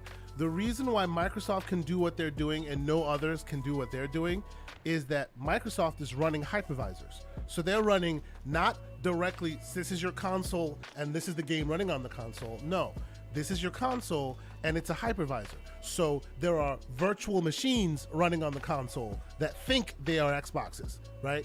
Every Xbox you own is a VMware, if you will. It's not VMware, obviously. It's Microsoft's own flavor, but it's a version of ESX, if you will, where it runs virtual machines on it. So if you plug this into a data center, you can run multiple instances of games at once from one console at the same time.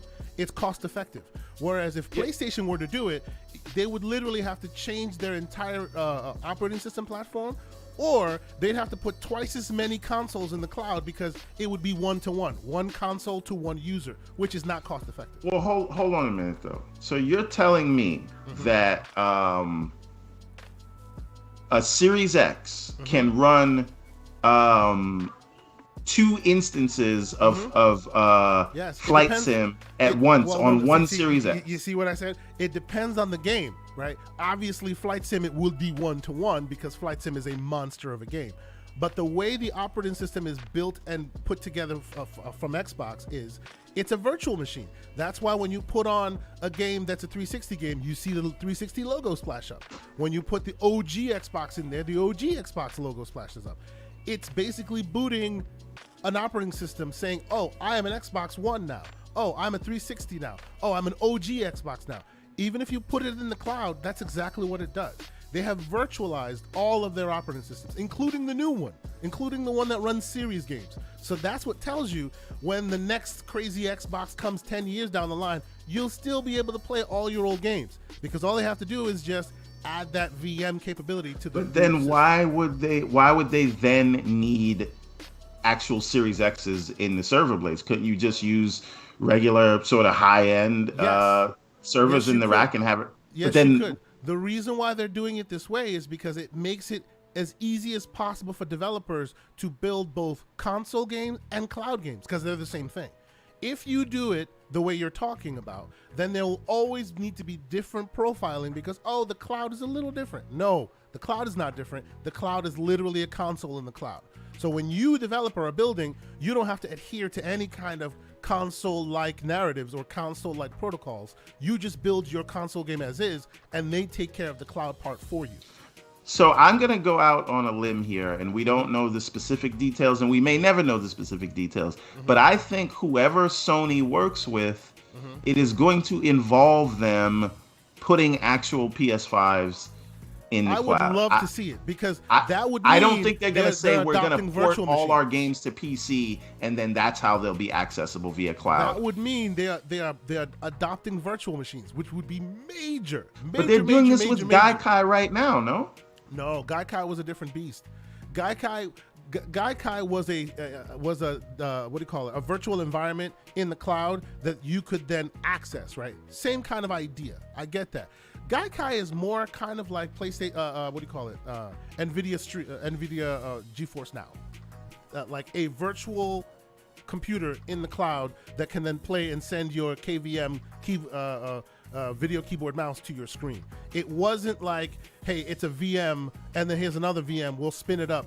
Like what Microsoft is doing now is, for instance, if you're playing, you said you played Streets of Rage 4. If you're playing Streets of Rage 4, like you're saying, it's all speculation, but I work with this hardware in my day job, so I kind of have an understanding of it. I bet you can spin up 3-4 versions of Streets of Rage on one machine, because it doesn't require that much output from that machine, right? It's just a VM running Streets of Rage. And like you've said, in the cloud, specifically games like Streets of Rage don't require so much from the hardware. So it's more cost effective to run it off of one generic box, and then somebody else is playing it, they run another version of it from that same generic box, as long as it doesn't hit its max throughput, right? That's the reason why you can do that, and it's very smart, because depending on the game you're running, if everybody's running Flight Sim, okay, but not everybody runs Flight Sim all the time. Some people run games that are very light, so you can run multiples from one box, because it's all about virtual machines. But yes, we will continue on. Long story short, yeah. I think that whether they will go with Google or Microsoft, I think it'll involve. I don't think they will have to do PC ports to run from standard vanilla servers. I think they're going to put PS5 hardware on server racks, at least to begin with, to run their games in the cloud. Okay, that's my assumption. You know what? I appreciate you saying that, because that dovetails nicely into the next story, okay? And this is a little political talk, but it's not really political talk. We're framing it under the guise of gaming. Everyone who's here knows what's going on with Russia and Korea and Ukraine. Shout out to them.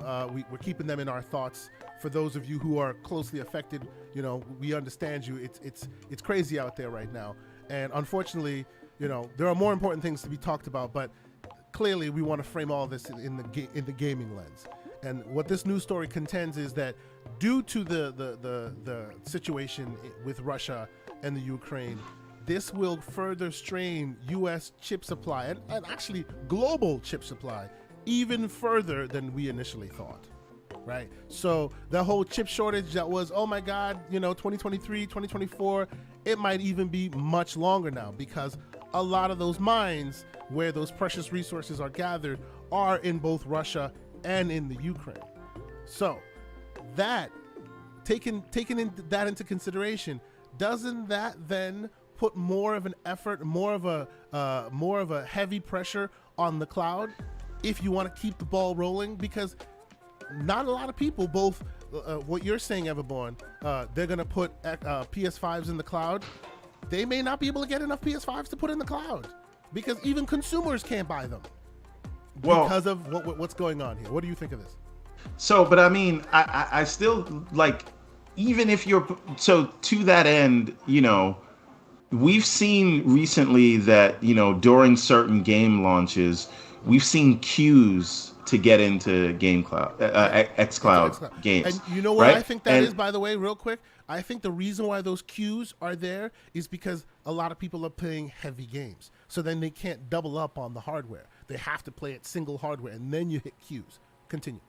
Right. So because that's the case, even if we can't meet the demand for local hardware, Microsoft still then has to make a decision to say, well, we also need to put more.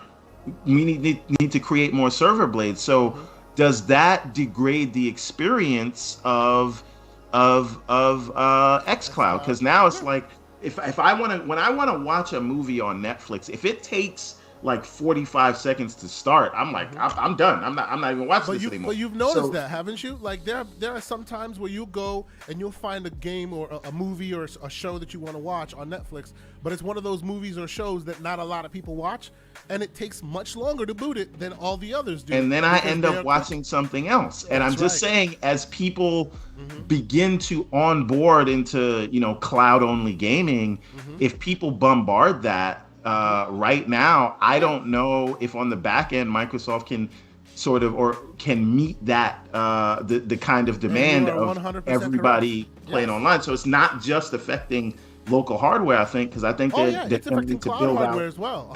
their server footprint. Yeah, 100%. I don't think they can either. I think the main thing here is the option, really. I don't think they're in that position where if everyone goes cloud, they're going to be able to accommodate that. But it goes to the idea of like, if you have it anyway, then there's a potential consumer there.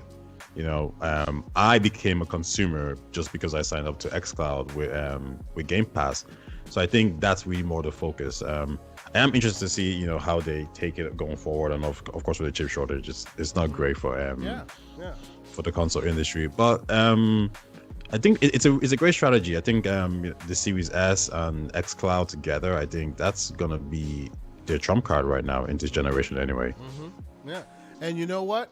Because because for some reason sometimes I put these stories together to tell a good story.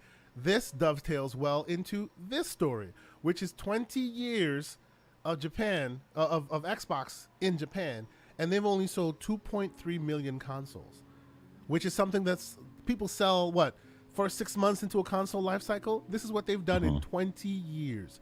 But the reason why I bring this up is because it dovetails quite well into what Tay was talking about right now, whereas he got into the Xbox ecosystem without hardware. Right? So if this was Ireland we were talking about, he'd be one of those who does not add to this 2.3 million, but he's still an Xbox gamer because he's doing it on his phone. And I honestly think that's where they're trying to do with Asian markets, including Japan. I'll start with you, Tay. What do you think of this? They basically are, and you'll see some of the hardware here. You see some of the hardware. The first console, it shot up to 1.6 billion. Xbox One right back down. They just aren't selling what they should sell in a global market sense, right? Even the Series X and S, which is done better than most have done in Japan, besides the Xbox, without the PlayStation and the Switch, they've only sold 142,000 units so far. Do you think that, like how you jumped in, not necessarily based on the box that then gets you into the console, do you think that this is their method moving forward to go, hey, we know you guys don't like our boxes, that's fine, we have a phone for you, or we have your existing hardware, all you got to do is sign up to the subscription, because they do play mobile games far more than folks in the West do. What's your opinion on it? 100%. I think you can do the same thing again. You can come out Japan with consoles, and every entire generation, it's not just gonna do well. The Xbox 360 actually had a few good JRPG games. It just didn't really click with Japan. So you got to try something new. And in this case, Microsoft didn't really have to go. They didn't really have to do too much because they already have the cloud-based systems. And Japan loves mobile games. So it's a perfect marriage in this sense. I think it's a huge win. And if they just keep pushing that, then I do think, at this point, it doesn't really matter about the console sales. I personally don't really care about how much the Xbox Series X or S does. Yeah. I'm more concerned about what the people at Microsoft are concerned about, and that's Game Pass, right? That's how we know they get bonuses from what I heard. So in this sense, if you're going to tackle Japan, you're going to tackle the Asian market, you really just need to be able to get these games into people's hands. Doesn't matter if it's with an Xbox Series X or an S or PC. If the mobile phone is what they're really going at, then that should be your main target. That's how I got into it. And we know, and I know, like in the East, they have better internet than a lot of us do, the West over here. So if I could play Scarlet Nexus and I could think, oh, this is good enough. Imagine how they feel about that. The main thing now they need to do is they need to get more JRPG games. They need to get more Japanese or Eastern Asian games on their systems. Yeah. But the idea that their consoles need to do well, no, doesn't need to do well in Japan at all. They just need to You subscribe. see, TayTalks is the man that I will point to anytime anybody goes, nobody's using cloud gaming as their primary on their phone. No, you buy the hardware. No. This man got into the ecosystem through just the subscription and not the hardware. Mr. Everborn Saga, what are your thoughts? So, listen, let me just start off by saying I think the answer to Microsoft's troubles in the Eastern region is to buy Sega. But we take your drinks, people.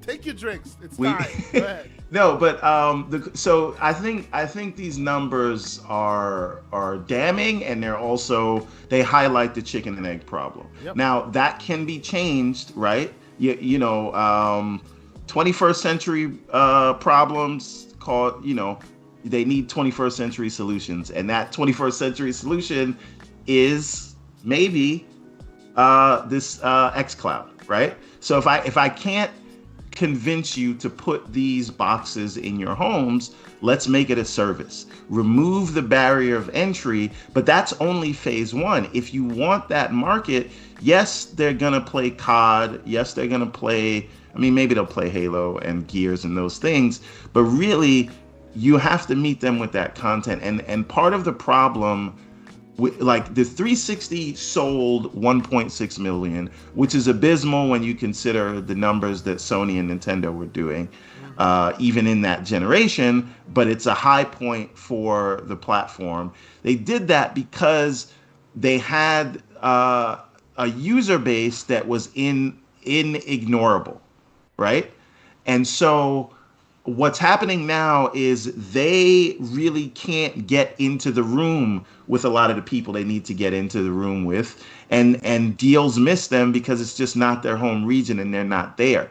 So I say Sega. Some people have other things, but I think phase one is okay. You released a smaller console that people can buy for the people that want hardware. That's what the Series S is.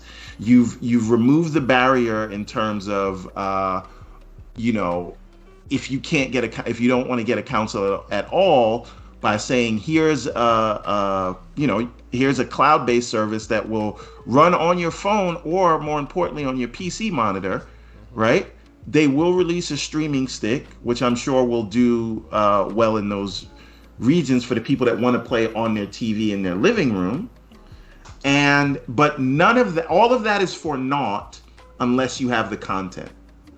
And how do you get the content if you can't get meetings with a lot of these people? And these things are happening where you don't know, because you really have proven that you don't understand that market.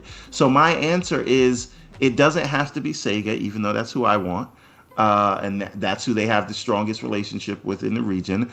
But I think they need a Japanese publisher that will be the face and the head of Xbox Japan, and let them worry about getting in the rooms and knowing what the market is looking for, and being in tune with the zeitgeist of that region, and securing content for the platform through them without the cowboys walking in, throwing their money around, presumably like they're going to buy everybody, because it can come off as gauche, right? And it can be off-putting to the people in that region. So I just think they need to basically be hands-off. I'm not saying that they don't have good management skills and they can't produce great games, but I think in that region, they just have a bad association in people's minds. And so if you buy a legacy publisher over there and let them run things and let them worry about getting the content for you, that's how you'll get the market. So they're doing the right things. I think the last Infinity Stone for that region is picking up a Japanese publisher that can be the face of Xbox Japan. So I put a question in the chat real quick, and I want folks to answer it if possible. Is Sega Xbox's solution to Japan? Please give us your opinions on there, and just try to not to be so damn scandalous about it. Please, TayTalks, go ahead. Sega's a good shout, but it's gonna be Capcom. It has to be Capcom, because I think the IP. I would be disappointed with that, but I wouldn't be angry. Because the thing is, Street Fighter is huge. Devil May Cry, Resident Evil. Capcom has these games that can do really well in the West as well, and also the East. And you think about one of the biggest IPs now, and that's Monster Hunter. You can't, and I think that game has so much more potential. Forget about even like adding microtransactions into it. It's Capcom's biggest IP there, and I think that's going to be a huge catch. But more so, this Xbox has a relationship with Sega already, right? It's the same reason why we say Sony buying Square Enix doesn't make sense, because you're already with them. You can get deals with them already. So why the milk? Why buy the cow? Exactly. So same thing with Sega. But to those who say you getting the milk, why buy the cow? I say, there's this new conglomerate that's just buying up farms left and right, right? Whether you get the cow now for free or the milk for free or not, the giant is awake and his pockets is deep. You better make sure you keep them sold. Otherwise, you'll find yourself no longer being able to get free milk. I'm just saying. J-Mo Money says Sega is the Krillin of the gaming world. Oh, wow. That's for the Dragon Ball fan. That is amazing. Well, you never measure up. I'm sorry. Go ahead. I would agree. I think, you monitor these things, but I think just the fact that, Xbox and Sega has a good deal already, I don't really see them dropping that and moving towards Sony. So in this sense, if you were just to buy Sega, right, you still need to do the work and talking to Capcom, all these other guys. But if you buy Capcom, well, now you got them in the bag, and then you already got a relationship with Sega. So now I think you're in a better position. That makes more sense to me. I actually want to say something a little controversial. Controversial? No. I mean, some of the guys won't like me for this. But I think if they were to buy a Japanese publisher, at least in that region, I think it might behoove them to keep it multi-plat. I disagree. Maybe in the States you keep it exclusive, but in that region you're gonna have a lot of talent that is used to developing on those other platforms. And the idea that you're offering a service for whatever, a low monthly fee that people can get into these things. I think that especially in, getting that kind of deal approved, where we're saying, hey, this is the big American company, they're going to come in, and now these developers will no longer be developing on platforms owned by people in that country. I think it might rub the approvers over there in the wrong way. Not to mention, you could lose some talent that is saying this American company is coming in and saying, and basically is going to pull us out of platforms that have legacy. That is a good point. It is a good take on it. I will say, real quick, shout out to Slow Mo Backslap. Thank you, sir. Always making our show better than it originally is. He says he actually suggests that Microsoft buys Sega and then rebrand the Xbox in Japan to a Sega console, like they did a few years ago. That said, it won't happen despite it being a good idea. You're not the only one that has brought that up. Shout out to John Wolf. That's not the first good idea Xbox didn't listen to. Shout out to John Wolf, who was also really on that tip. Make a partnership. Call the Xbox the Sega, the Dreamcast, or the Sega box in Japan, and that will solve it. It is an interesting idea. It is an interesting idea. He also says that he doesn't think Capcom will work because they're too much in bed with Sony. I actually don't know that I agree with that, and I'll tell you why. I think Sega probably has the best relation. That's the best relationship Microsoft has in the region, just because there's so much shared DNA. Not but they still don't saying please, we'll make Jesus game Christ, don't stop, don't. I hope we're talking about Babylon's Fall, because I have spoke for that, but no. But more seriously, Sega does have that DNA, but you still can't get Persona on the. Yeah. That doesn't mean they don't have an amazing relationship. Now on the Capcom side, apart from Street Fighter, where has Capcom showed Sony preference over Microsoft? I know they gave the Resident Evil marketing deal, but I really think that Capcom has been very good about they've been very even keeled about that. Yeah. And there have been so many exclusive because remember Dead Rising and Lost Planet and all those things. I think Lost Planet ended up coming to PlayStation, but still, they've done exclusive deals with Microsoft before. So I do think the relationship is there with Capcom. Not nearly as much as Sega, but I don't think Capcom is not Square, is what I'm saying in terms of their relationship with Sony. They're not all about the ducats. I understand that. They tend to play I feel like differently. Go ahead, Ted. I feel like Capcom, there's a more financial element to it, whereas Square, I don't know, there's a relationship there that goes beyond finances, I believe, and good sense. Yeah. I would argue the opposite. I mean, look at where Guardians of the Galaxy is coming. Game Pass, right? They're about the money, right? Square is about that money, and they're quick to tell everybody. Maybe not the Japanese side, though. Not the Japanese. Maybe not the Japanese side. Yeah, right. That's my main argument. I think they're very because I think if you look at it this way, like Microsoft could offer maybe double the money that Sony's offering for a Final Fantasy game, right? Mm-hmm. But I think Square would be more worried about the backlash they get from the Japanese market, and also kinda like how just Bandai everybody. Namco was with Elden Ring on them, like.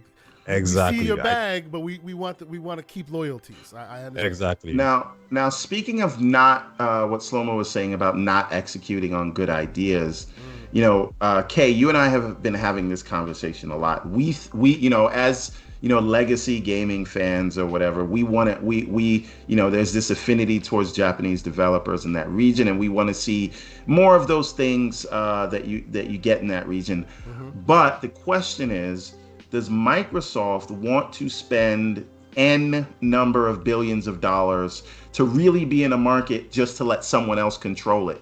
Because that's effectively what would have to happen. You'd buy a publisher and they'd be running things over there, and you couldn't come in because the culture is different. And once you start making demands, it looks like the American company is coming in with the cowboy boots, putting them on the table and say, do this and do that.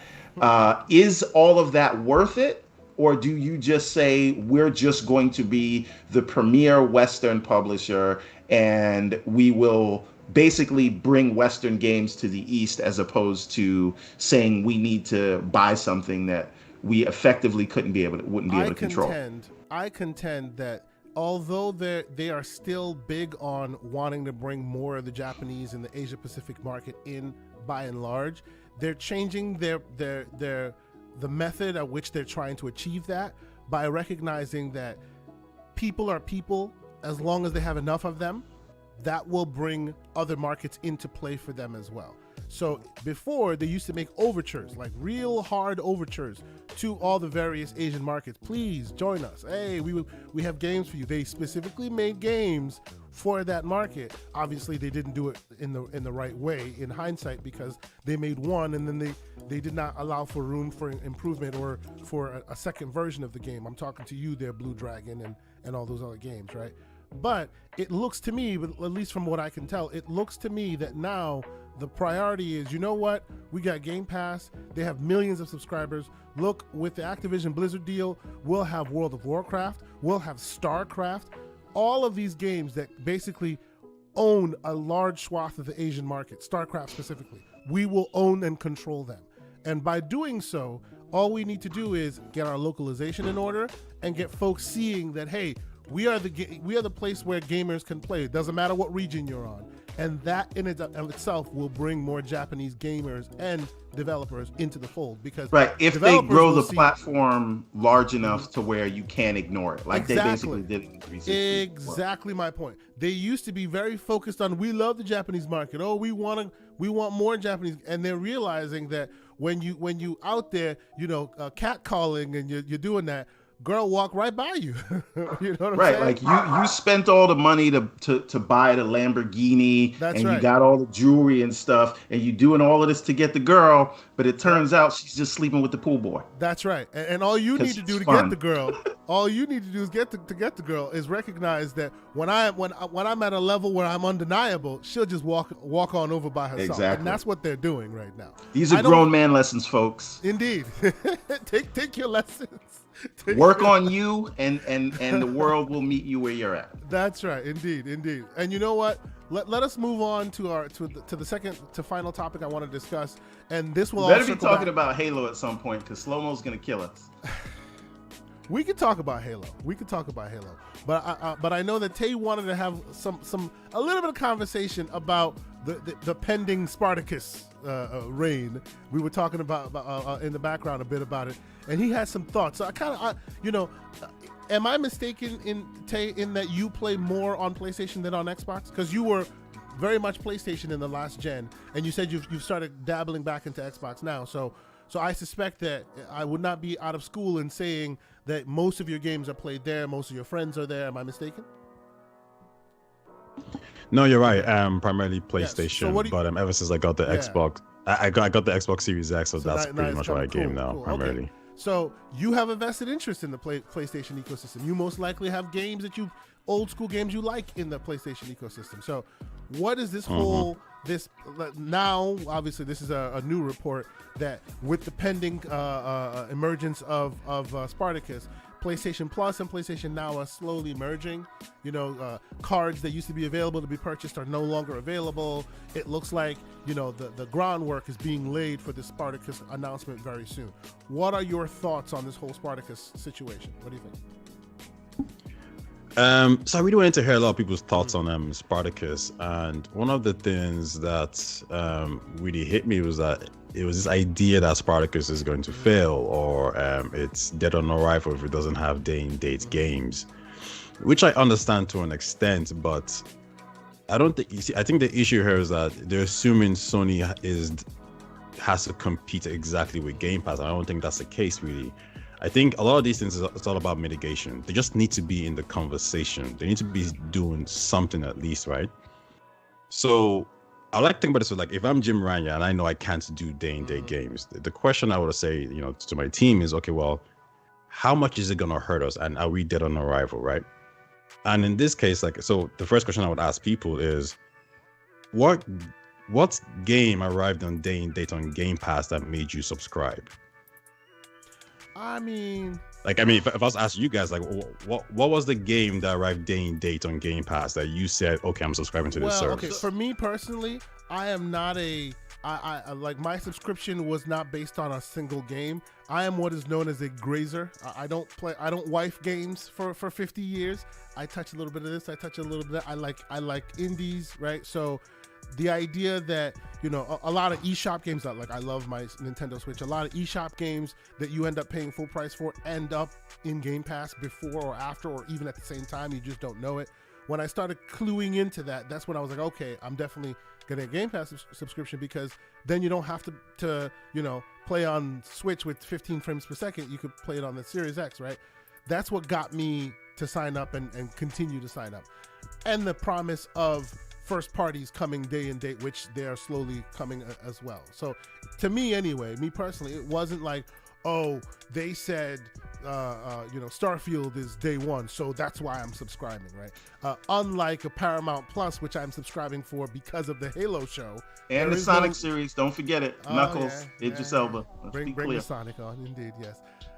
That is, on the Game Pass front, I didn't specifically sign up for one specific game. Everborn, how about you?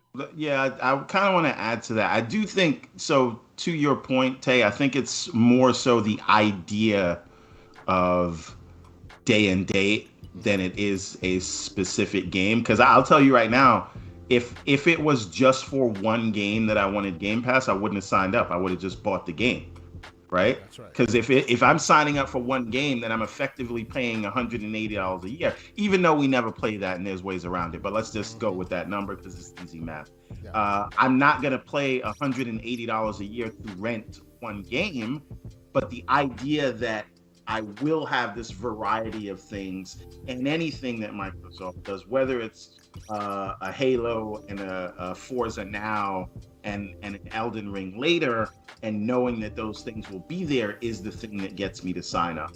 It is the thing that I say, well, I don't know what game my kids want to play. I don't have to think about what they're playing. Here's this subscription. You guys go play what's in there, and don't bother your dad no more. That's right. That's right. It's podcasting. Indeed. That's right.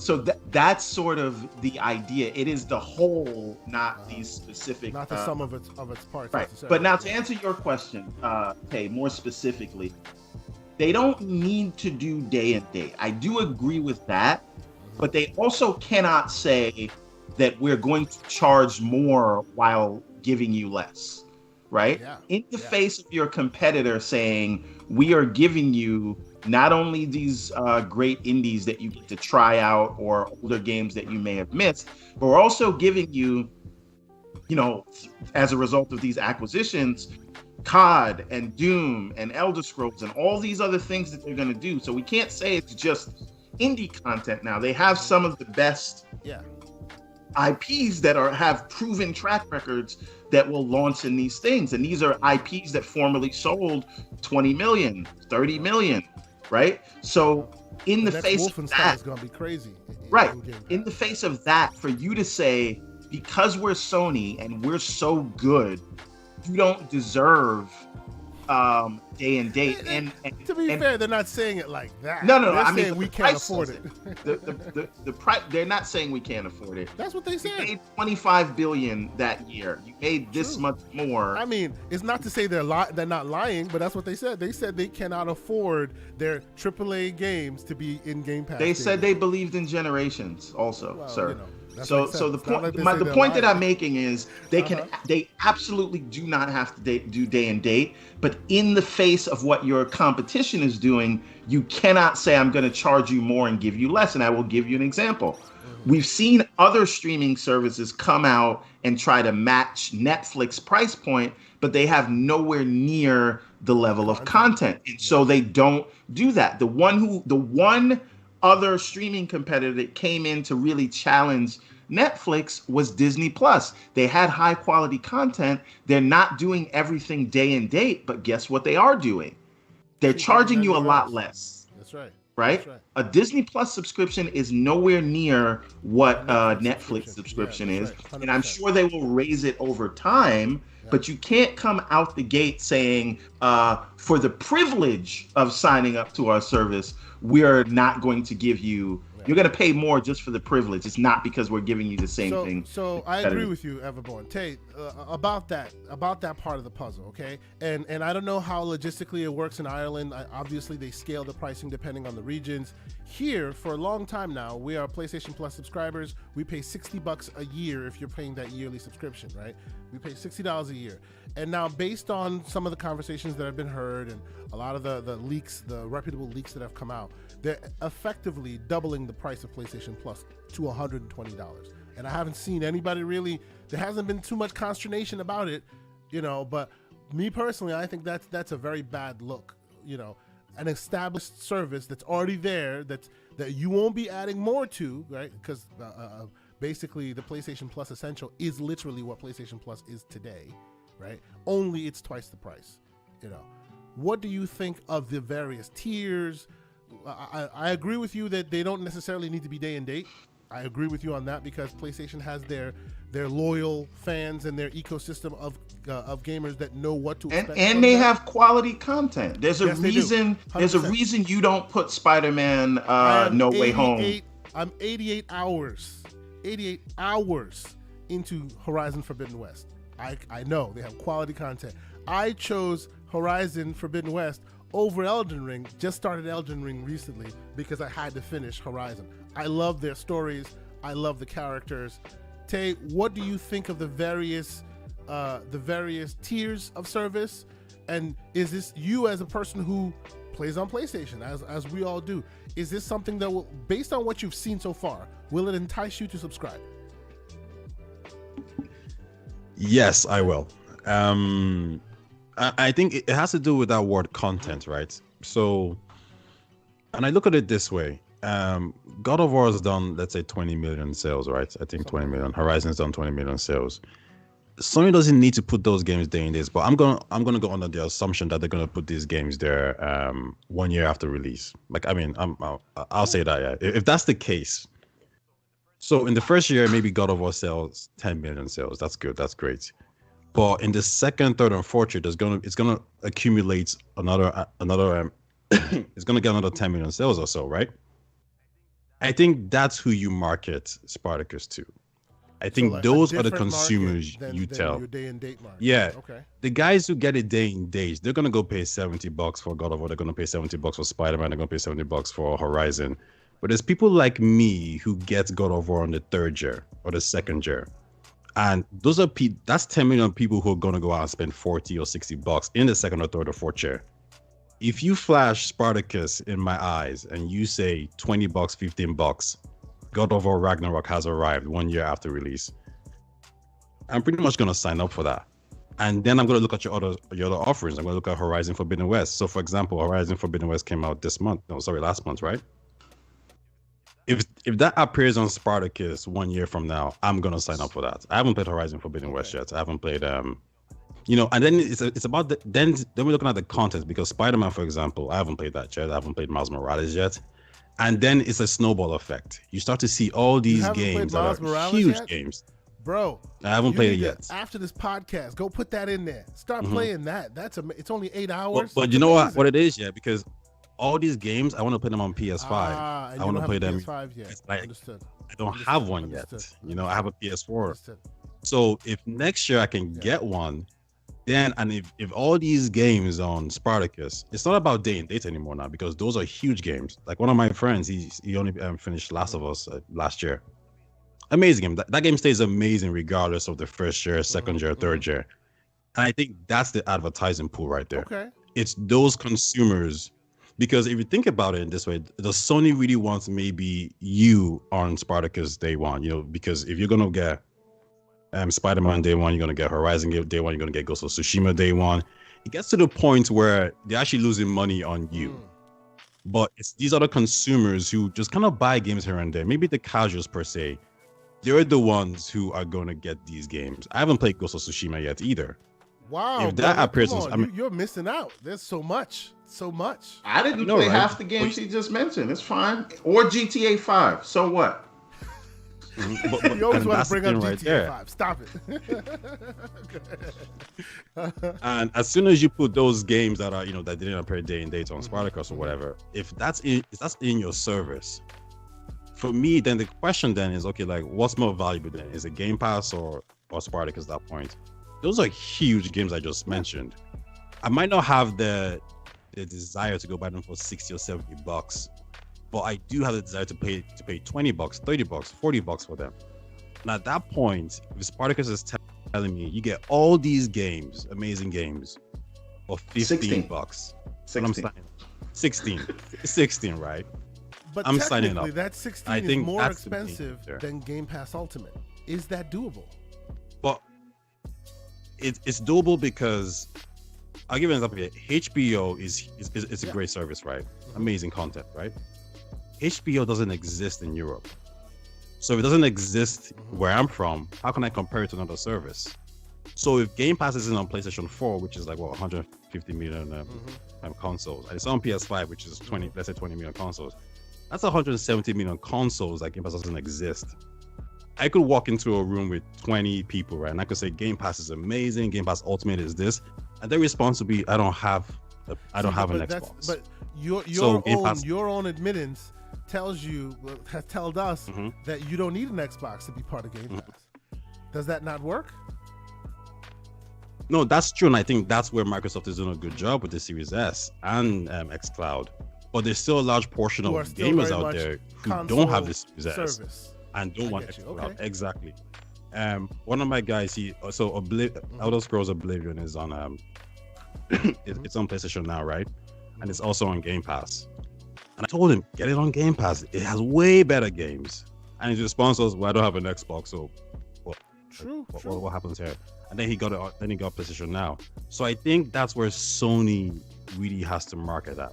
They have to go for these gamers, not us per se, not you guys. They don't really care about you guys. It's these other guys that are going to buy the games in the 2nd year or 3rd year or 4th year. And we know they exist because God of War didn't sell 20 million the first year. It came out on PC and it blew up and was like #1 for so long. There are some of us that double dip. I end up buying it on PlayStation. I own the original copy, and then I ended up buying on the PC. I completely agree with you. So go ahead, Everborn. So a couple of things there. Again, I agree what you're saying, but I don't think that they can do this in that price point. And I know what you're saying, Tay, where it's like in a vacuum, it doesn't matter what the competition is doing. If you're in that Sony ecosystem and they charge you for this thing, you're just going to buy it because those games are in there. That's where One thing I will say is I don't think the window needs to be a year, right? I think because when you look at game sales, a lot of it are, the early adopters that buy these things day one. And then, because you'll see these games go down and cut down the price by 25 and 50% within 3 months, right? And I think what they could get away with, if they're not going to lower the price, is having a defined window. So if we say, hey, we know that you hardcore gamers that buy stuff day one, you're not waiting 3 months, right? So for example, this is what HBO Max does. Before they were doing day and date with all their theater releases, but that was because of the pandemic, and that ended December 31st of last year. Now what they're saying this year is we're defining the window. So if you want to see the Batman and you don't want spoilers and you are gung-ho on seeing the Batman, we're going to give you 45 days exclusive theater exclusivity. Every movie they released this year in 2022, 45 days in the theater, then it's in the service. And then people can make that decision, right? People can say, listen, I'm not waiting 45 days. I'm paying to see Batman. And now we're seeing Batman is going to launch to over 100 million opening weekend. And we're still not fully out of the pandemic as it relates to theaters and things like that. So that's a very good number, especially for something that is restarting a franchise, right? This is not a sequel. This is a new thing. People may not be sold on it. They still got the Nolan heads. You still got the crazy Snyder cut fans, right? So it's a new thing. Stop it. You might be, but that's neither here nor there. The point is they were able to do 100 million, and that defined window is there. And then people can say, listen, I'm not going to go day one. I'll wait that 45 days. And that makes your subscription, which HBO Max is very expensive. There are other reasons for that, which we can talk about if you want, but I don't think it's pertinent to this. But that makes your subscription valuable because you've defined now you have this shorter window. So I say all that to say, if they're going to keep that price point, I think the window needs to be much lower. And I think you still get a lot of your early adopter sales in the first 30 days to 30 to 90 days. So if you're saying 45 days, 90 days, and then Ragnarok will be in the service or whatever after release, I think they can get away with it. But if they're saying 1 year or some undetermined time, I really don't see how that pricing structure works. Okay. No, I would agree with that. I think, given a time frame, 3 months, 6 months, I think it can be a good idea. But I don't think it changes the fact that if I'm going to get Ragnarok in the second year, for example, and it's on Spartacus, whatever, 1 year after, it's still a more of a compelling argument for me to go and get it on Spartacus as opposed to buying the game itself. Does that mean you and I think that's the thing there of being part of that conversation that first year? Oh, but that's the thing though, because there's gonna be maybe 10 million people who want to be part of that conversation the first year. That's great, but God of War does way more than 10 million. It's just 23 million or 24, whatever it's gonna do. Same thing for Horizon Forbidden West. And I think as soon as it's those players who don't really care too much about being in that conversation, those are the ones that you get to subscribe on Spartacus, and those are the more maybe casual, you could say, right? But I think that's why I look at the numbers and I say, okay, well, Sony can't get KS Sante and Everborn to sign up on Spartacus day one because they don't have those day one games or whatever. That's grand.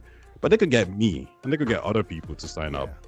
And I also believe Sony's going to change the strategy a little bit, right? There's some games that I don't think it's going to be 1 year. I think, for example, what's that game called? Bridge of Kina, for example? Yeah, I think those kind of games can arrive in 6 months or 3 months, for example.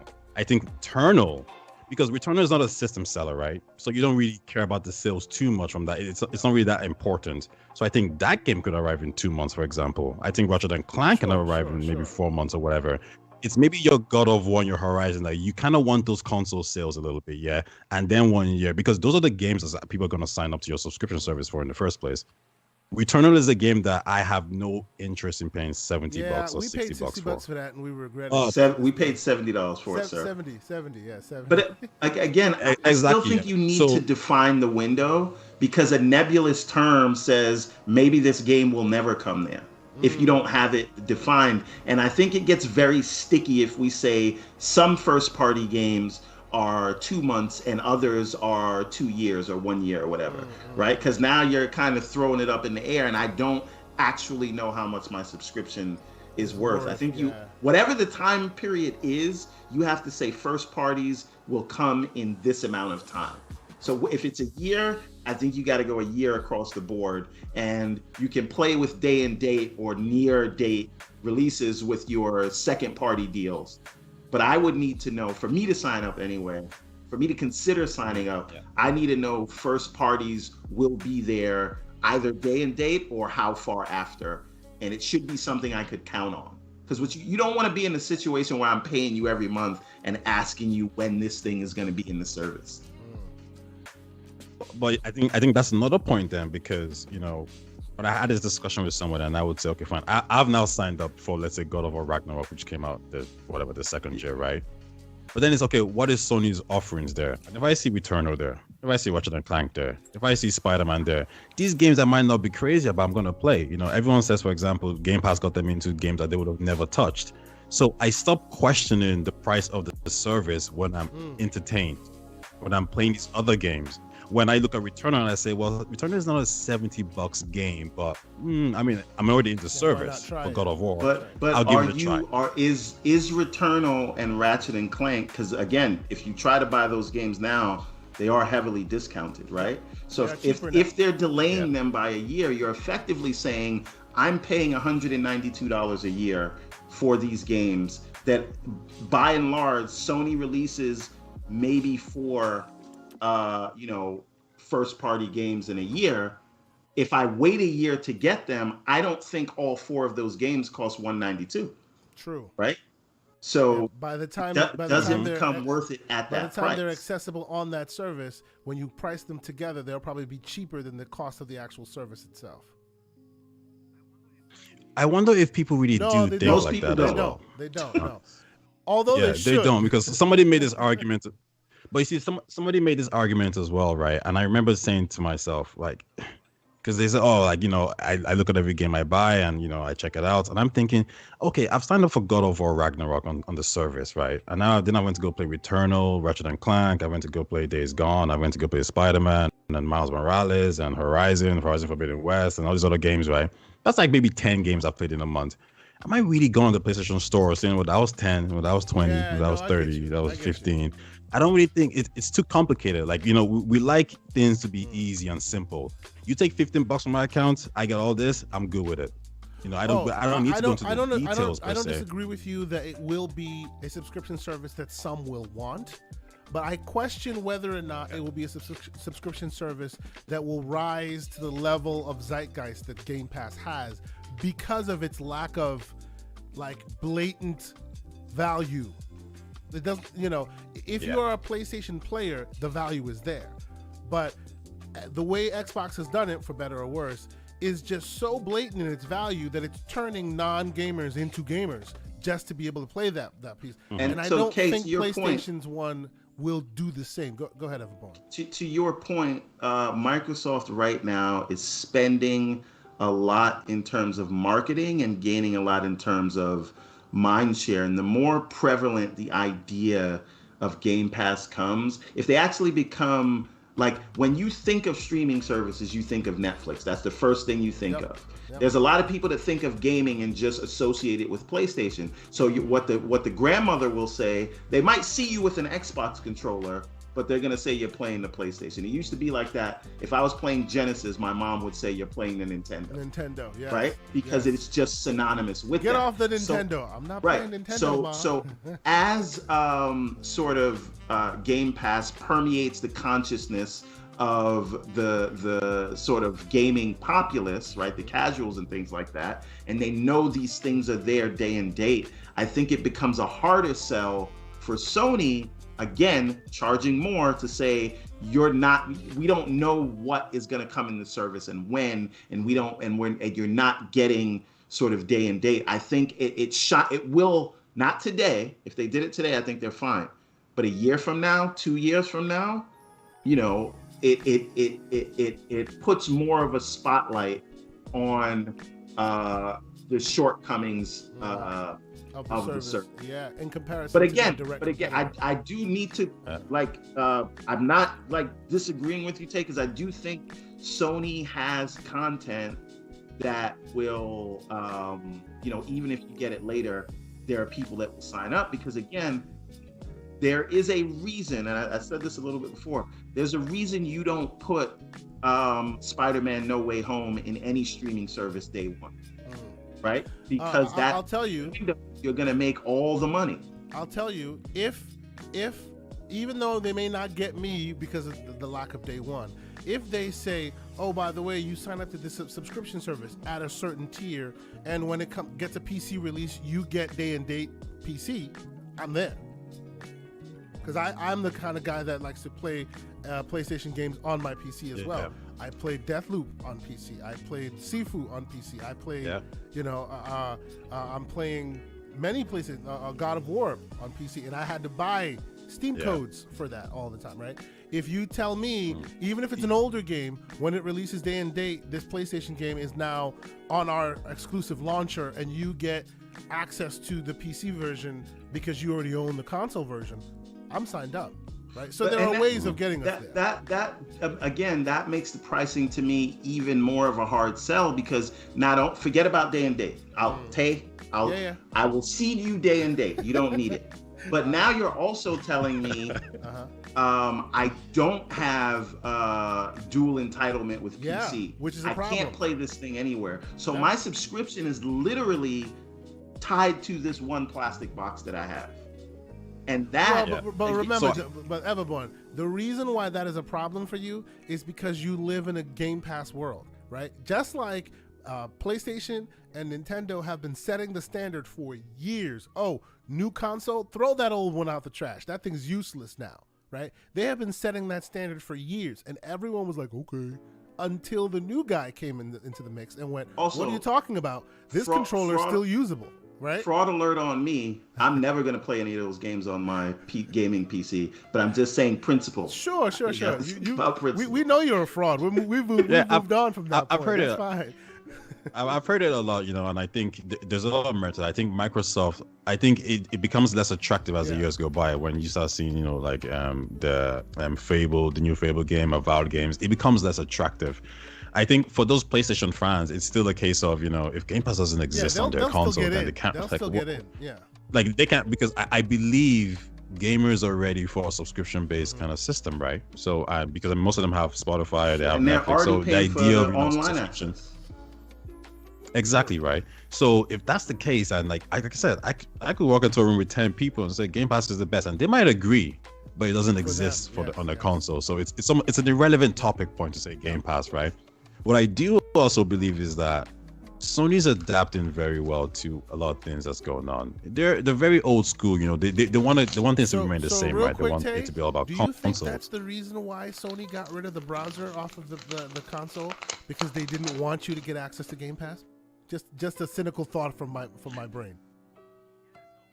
Yeah, no, for sure. They don't. I think the idea of Game Pass being on their console, like if Game Pass arrives on PlayStation, not officially, but if you had a browser, you could get access to Game Pass. If they could do something like that, then Microsoft gets a huge doing consumer it on the boost. iPhone. You can't get that through the App Store. That's right. And there is 100%. For those who don't know, the PS5 100% has a browser. They just choose to hide it.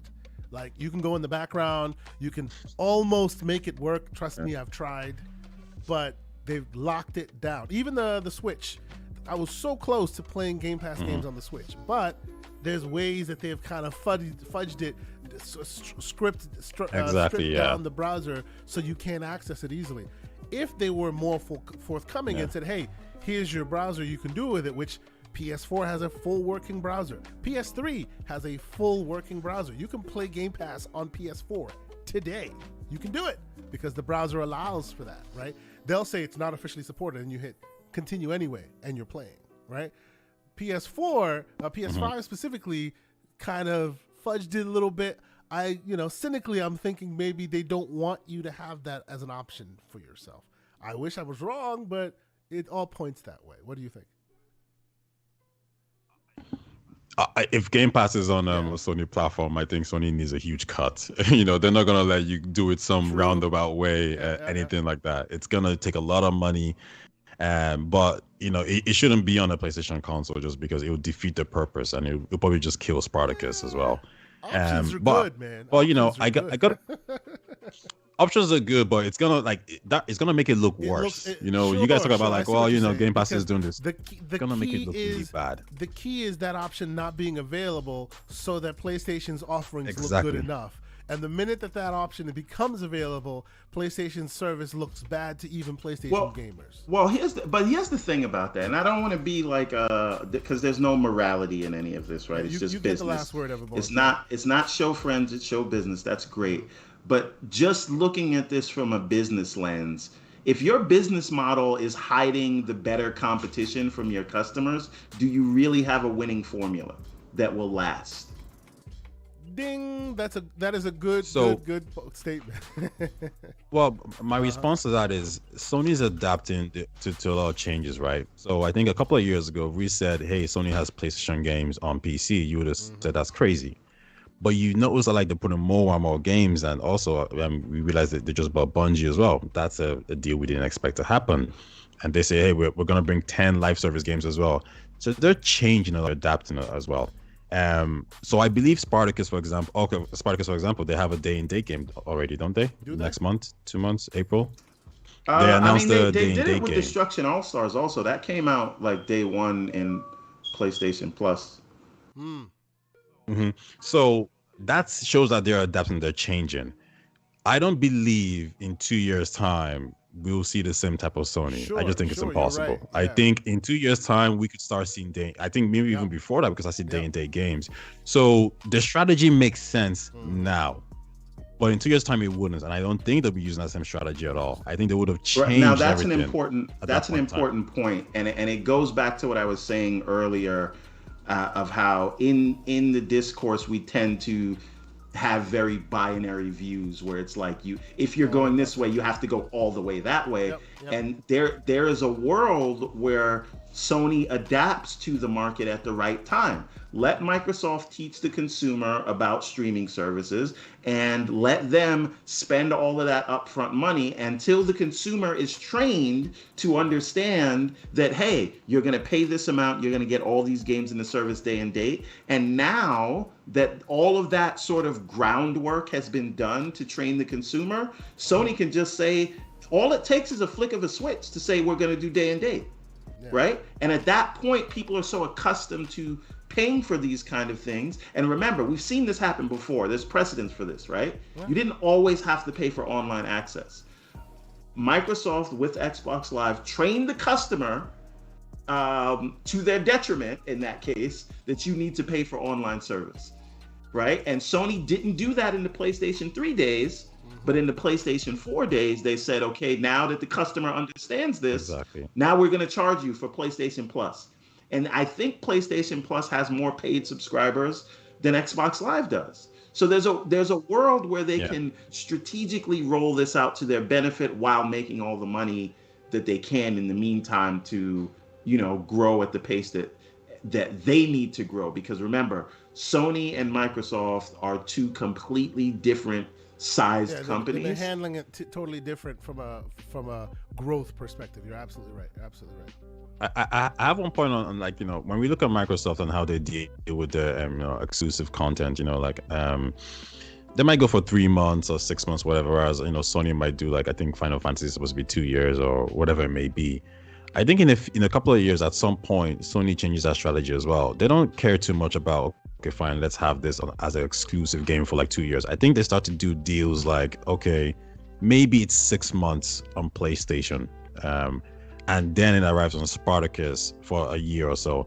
I think they start to focus on that, and I think that's them just going to be adapting to the changes. More attention on Spartacus itself, just like Microsoft. Exactly. Put all the attention on Game Pass, making that the platform versus the hardware. No, you're absolutely right. I can definitely. I could see a world. I don't know how many years from now we can end it on this. Yeah. I really see a world in the future where you're playing, where it is less of a battle of the consoles and it's more of a service. and you're playing, streaming Spartacus games on Xbox and Game Pass games streaming on PlayStation. I don't think Jim Ryan cares. He wants that yacht, as Jamaican says. Remember that they cared because they knew that their console warrior. But that will go away. They'll understand that at a certain point. So before we continue on, we're gonna switch stories to the Halo Infinite, because if we didn't, Lord, we would be tarred and feathered in the streets. But before we do, let me tell you the results of the poll here. Of course, in the minute I said that, now the poll just disappeared on me. Basically, we have 60-40. We had I think it was 50% that said yup. There it is. There we go. Heck yes. 44% say yup. Microsoft's solution to Japan is Sega. 31% saying heck no, it's not. And then anything but Sonic got 24%. We see that J-Mo Money and Mr. Joanna Dark created a bunch of sock accounts just so they can vote in this thing. So those numbers are skewed. That's Stop the count. The election was stolen. Sure it was. We need a revote.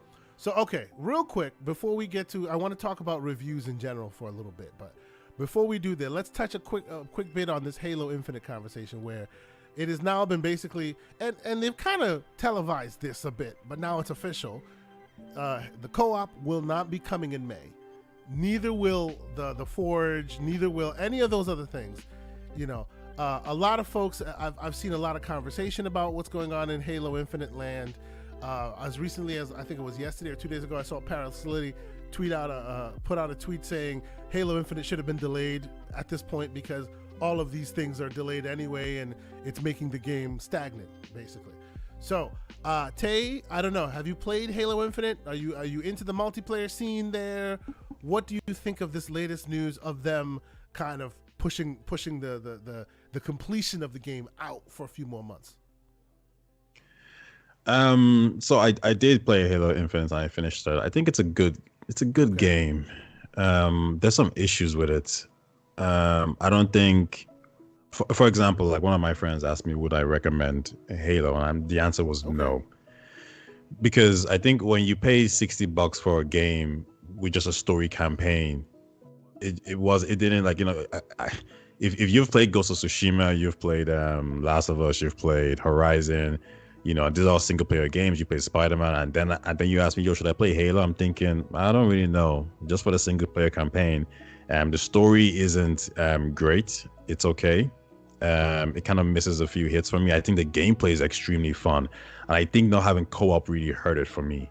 There's a lot about the game that I have issues with, even like the lack of biomes and stuff like that. It's just kind of felt a bit plain. Now, I got into the multiplayer, and I have to say that's really fun. And it was different. You're kind of used to the Battlefield, Call of Duty, and then you're playing Halo Infinite multiplayer. It's great. I really actually like that a lot.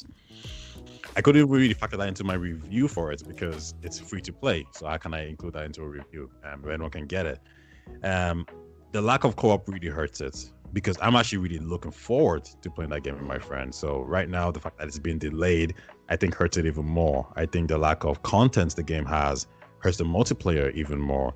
Should it have been delayed?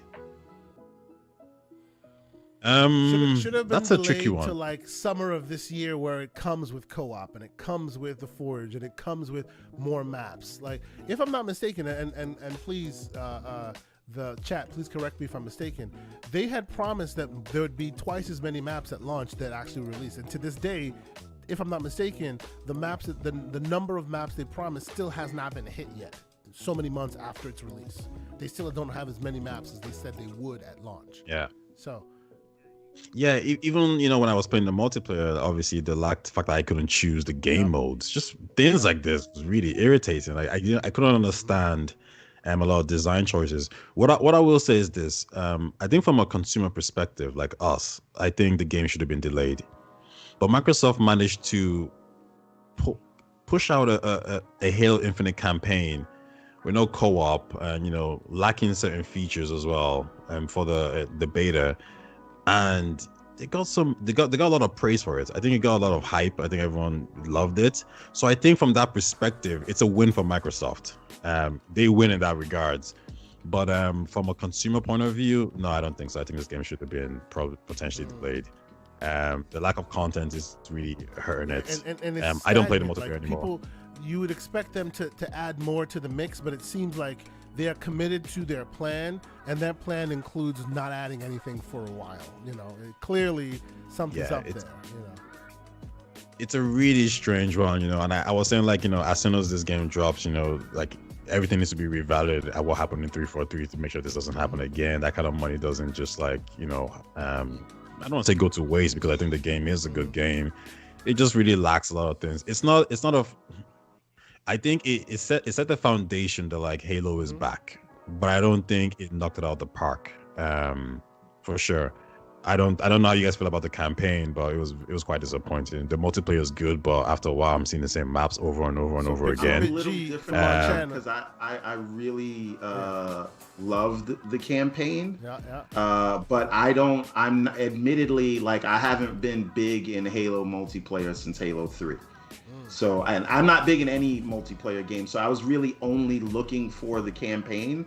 So for me, if they were, and I don't play co-op because I don't like people, right? But for me, I was specific. Like, this is the reason I didn't buy or even play Battlefield 2042. Even if the campaign was bad, that's all I was gonna do. So when I buy a game, it's specifically for that solo campaign. And my argument was always, if that campaign is ready, then release it to me. Now, that's a selfish argument, I get it. And I can't speak to some of the deficiencies in terms of the multiplayer and ongoing plan, because I was never planning on playing that. Now, what I would like them to do is add sort of Destiny-style raids to it, because I think the world of that Halo ring that they've set up is great and would benefit greatly from that. That's something I'm looking forward to. Not that it's been announced or anything like that, but that's something I'm looking forward to more than co-op or Forge or other multiplayer maps that I would never play. So, selfishly, my question is, can we have the adult conversations to say, hey, 343, I'm calling you out. You're calling this a service game, and you're gonna you're treating what you're calling a service-based game like it is a regular game. So what you should have done is just released it as a single package and say, this is what it is. Because you can't say this is a free-to-play thing, again, in the face of what all your other competitors are doing, in the face of what Destiny is doing, in the face of what Fortnite and Warzone are doing. All those things, you think that you can come out and just release content in this environment. It's not really going to work. That being said, I don't care about any of that stuff. What I care is a campaign. So can we say, hey, we get it.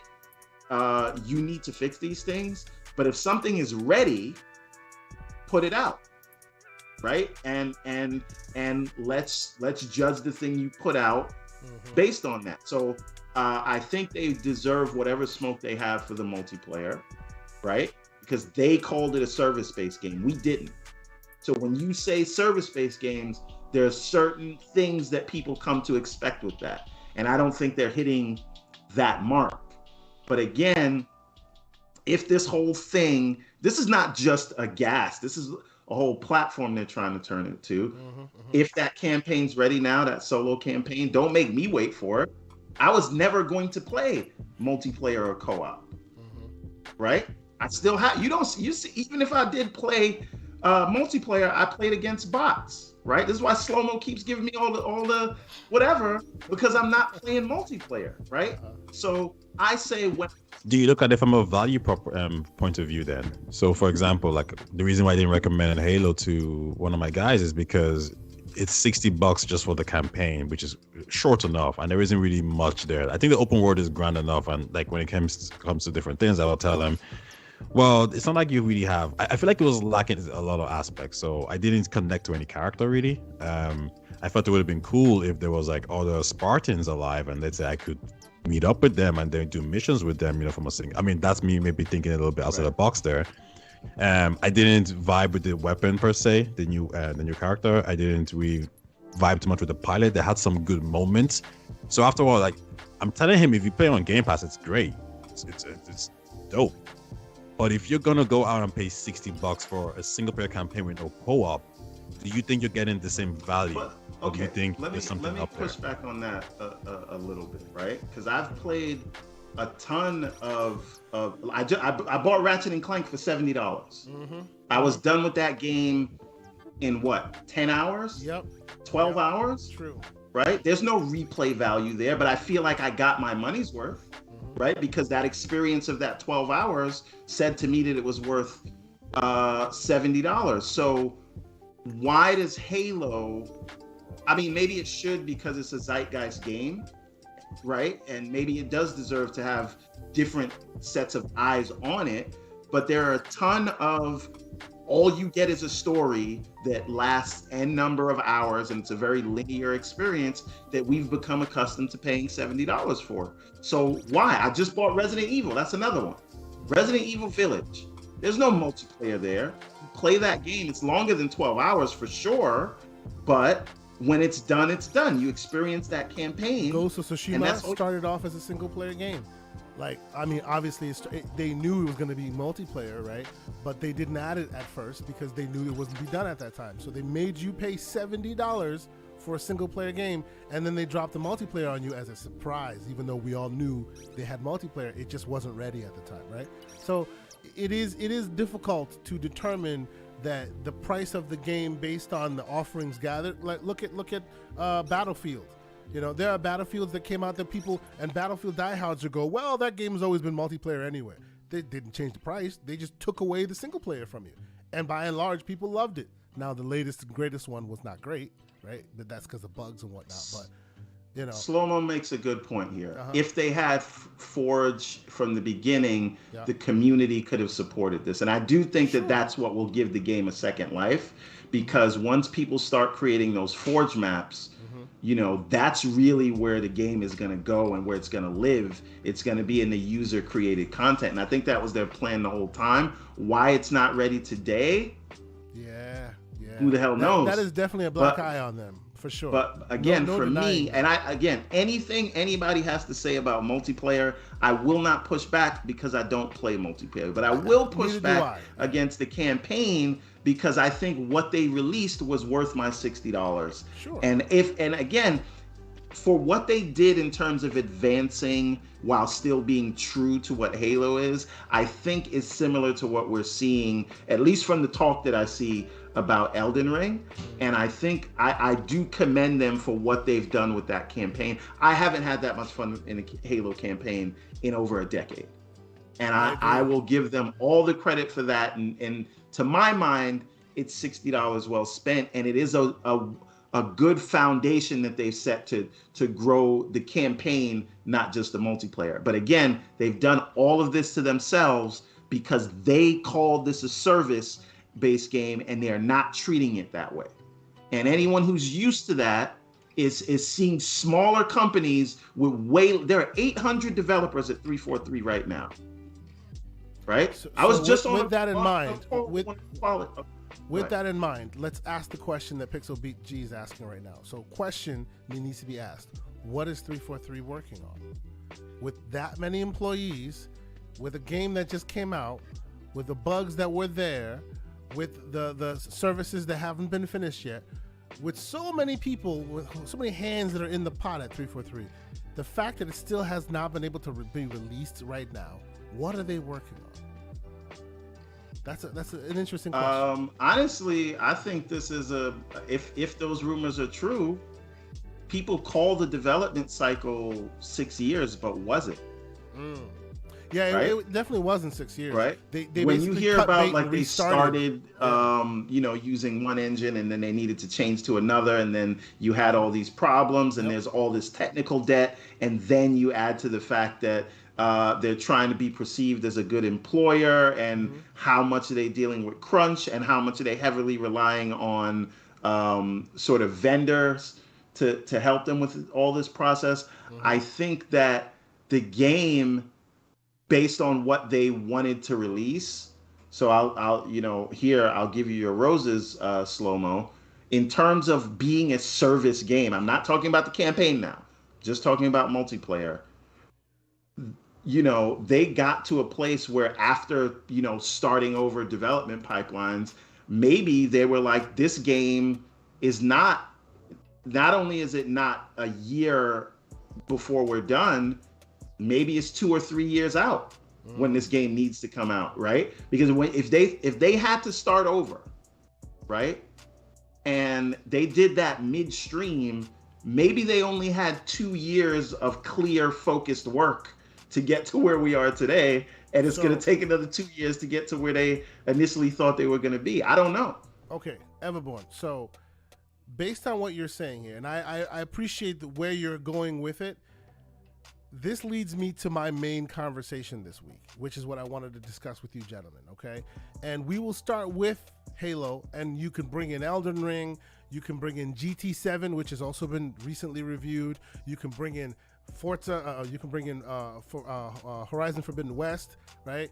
There have been reviews that have been perceived and taken, I wouldn't say the wrong way necessarily, but I contend that since these reviews come out from these organizations and they are seen to be the review, that nuance is left out, and because of that, some problems can happen. Like specifically for Halo, for instance, I think those games need to be, there needs to be a re-review somewhere down its timeline, because these games are not meant, it's not a timestamp of, okay, this is what it looks like today, because what it looks like today could be completely different than what it looks like 6 months to a year from now. Look at Sea of Thieves, which got like a 4 out of whatever, or 6 out of 10 or whatever. And now it's considered to be many people's great game because they finally got the service there. These are service games, right? And service games grow and mature. The biggest one of all, people still forget, and I don't know if Neo Mental's on here, shout out to him. He and I share that love. No Man's Sky. Game was the whipping boy of games for how many years? And now it is the biggest success story out there. They're still releasing free DLC, still to this day. New things get added all the time. They now got mechs that you're jumping into and all this, but that game will always be forever solidified as a 4 out of 10 or whatever game because of the initial releases. Now, I'm not talking that should be all games, right? Because there are those single player experiences that come out, you know, the Nintendo games, if you will. Hey, it's done. Here it is. Give us a review. Those are separate. What we're talking about here is these ongoing gas service-based games that tend to be more and more in the conversation, that evolve over time, right? Look at Fortnite. I mean, even go ahead. Look at Sea of Thieves, right?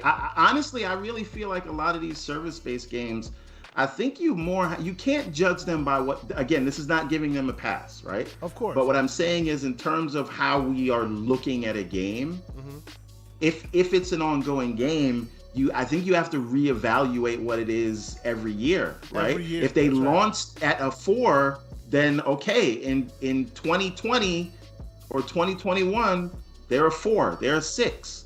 Yep. But if in 2024, you know what I'm saying, it turns like to be a No Man's Sky or a Sea of Thieves thing, then you got to reevaluate it that year, exactly, based on what's, you know, what's there. Exactly my point. Tay, what do you think about these ongoing games and how the reviews are being basically treated like your solid games, your play one and done, even though there's just a lot more to the content, whether it be bugs that get fixed, whether it be evolution of the systems. There's a lot that gets added over time, but it seems like, specifically with games that are ongoing, it seems like you only get one chance to make that impression, even though these games are making new impressions to new users years and years out down the line. What are your thoughts?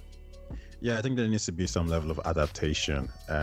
You know, giving a game a 4 and then and then it gets improved and improved over the years, and then, you know, to leave it as that might sound bad. But at the same time, what I will say to that is, you know, I could look at that review and say, well, this review was 2 years ago. So it was a 4 2 years ago. And, you know, if I want to update review, I need to go, you know, find somebody else who's reviewed it recently. I think that there's a lot of, you know, we just need to kind of think for ourselves and just, you know, 100%. Like type it on YouTube and find out exactly what the most recent is. Like, for example, you would see videos of people saying Dragon Age review, 2022 review. I think all that makes sense, you know, but like, you know, I think I don't want to say it's laziness, but you know, there's a guy who reviews a game and he's thinking, well, I'm done with that game now. Like, do I really gotta go play it again and update my review? That's not on me. You know, you're the company. You're the one who put it out. You put that content out there for me to review on that particular date. I reviewed it. I'm done with it. I'm moving on to something else now. So even like a Cyberpunk review, for example, yeah, does somebody who reviewed it need to go back and look at the patch and say, okay, well, here's my update review. But if you got time, then you got time. If you don't got time. Well, okay. No, go ahead. Finish that thought. I want to add to what you're saying.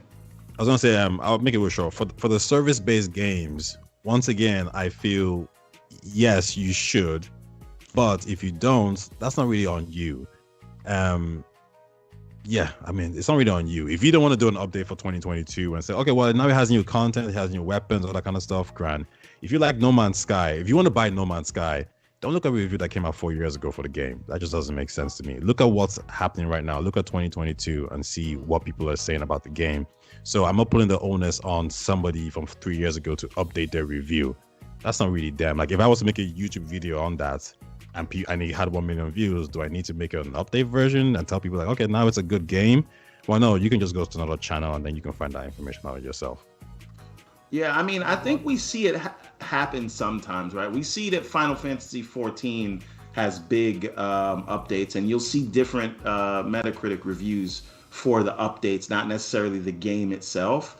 And I think that I'd like to see more of that when there is a worthy update. So it doesn't necessarily have to be tied to a year, but if you drop another sort of story campaign in a service game and another huge event, I think it is worthwhile for review outlets to take a look at that, right? So maybe you're not reviewing the game itself, but you're reviewing this thing. Like, there should be, and maybe there are, but I feel like Destiny Witch Queen deserves a review for Witch Queen. I feel like that Sea of Thieves Pirate's Life, or whatever it is that they did with what do you call it? With Pirates of the Caribbean, I feel like that deserved a thing. And if they do a story drop for Halo in season 2, and we see where that mission that Lasky sent Blue Team on, or we see where Commander Locke is, I think that's worth a re-review. I think Halo in season 3, not necessarily whatever year that comes out, I think that deserves a review. Now, you're not changing the score of the existing game, but you're reviewing the content as it is presented to you. Since it's and I think ongoing, we'll find value in that. Yeah, no, I agree with you guys, and I brought that up because I've been thinking about all these aspects of reviews for a while now, especially with Elden Ring that came out and how that review was handled, Forbidden West and how that review was handled, and now GT7 and how those reviews are being handled. I feel like, I don't know, maybe it's time to rethink the process of reviewing video games, because, and it's not necessarily shade on the reviewers or the review process. It's more possibly the environment that this has been allowed to fester for as long as it has. Like, for a quick example, what I mean by this, a bunch of reviews for Elden Ring, which we've spoken about at length, right? We've teased on multiple aspects of the game, but the thing that can be very clearly stated is that, let's say, for instance, Halo Infinite, right? There was critique about the way the game looked. There was critique about the way the game played, whether for good or for bad.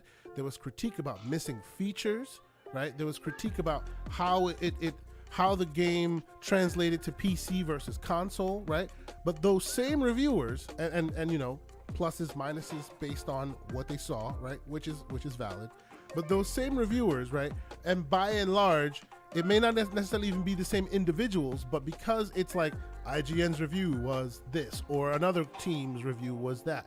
When Elden Ring comes out, similar issues exist, but they get perfect 10s because the gameplay was perfect, or the reviewer saw that, oh, nothing I see that's detrimental takes away from this 10 out of 10 experience, so I won't even speak to any of those other things that the other games got literally dashed to pieces over, right? I honestly think that there's more nuance there, and that it becomes difficult to take the review process seriously when serious reviewers themselves go, yep, we gave that a pass. Because that's literally what they said. They said, oh yeah, Elden Ring got a pass.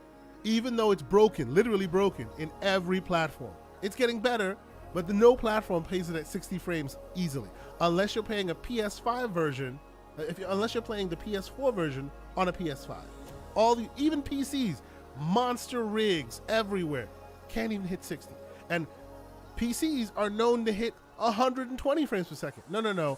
From Software locked the game down to 60 alone. And most games can't even hit there. So there's clearly issues here. There's clearly technical issues with how it was built. Clearly technical issues in certain decisions they've made from an art perspective. Some people say that the art is very drab. Fallout 4 got dashed for being very brown and very melancholy and desaturated. A lot can be said the same way about Elden Ring, but guess what? Oh, they get a pass, right? And although it is very true to say, look, these reviews and the Metacritics and all of that, they're not that important. You take what you will from it and then you move forward. But it's actually affecting people's wallets in many respects, right? Some developers get pluses and minuses, bonuses based on some people's opinions using Metacritic, among other things, right? So you would hope that the method of review process is held to a higher standard and that it's doled out equally. It seems that that's not what's happening here, and I think that us gamers, and I consider us hardcore gamers because we talk games, we live games, we're always about games. I feel like these are conversations that should be acknowledged and should be potentially looked into to find better ways around it. Another quick example, and I'll let you go, Tay. GT7. They're talking, a lot is being said about GT7, and car lovers love the game, which I wouldn't expect. I wouldn't expect any different because Polyphony Digital puts their life into this game, right? They were the standard that Forza met, right? But they were the standard, meaning they were the industry standard. They did the best work at all times, and by and large, the argument is that that Forza has either met that standard or exceeded it in some way, right? In this latest game, it hits the uncanny valley where it doesn't look real, but it looks too real. It's a little weird from a graphic perspective. It's floating on top of the tracks rather than on the tracks. You can see certain weird issues. They opted for not really choosing licensed music. So a bunch of the music is very random, really weird. None of those things are being taken into consideration. Whereas these are considerations that would be taken on other games. Pick your game, right?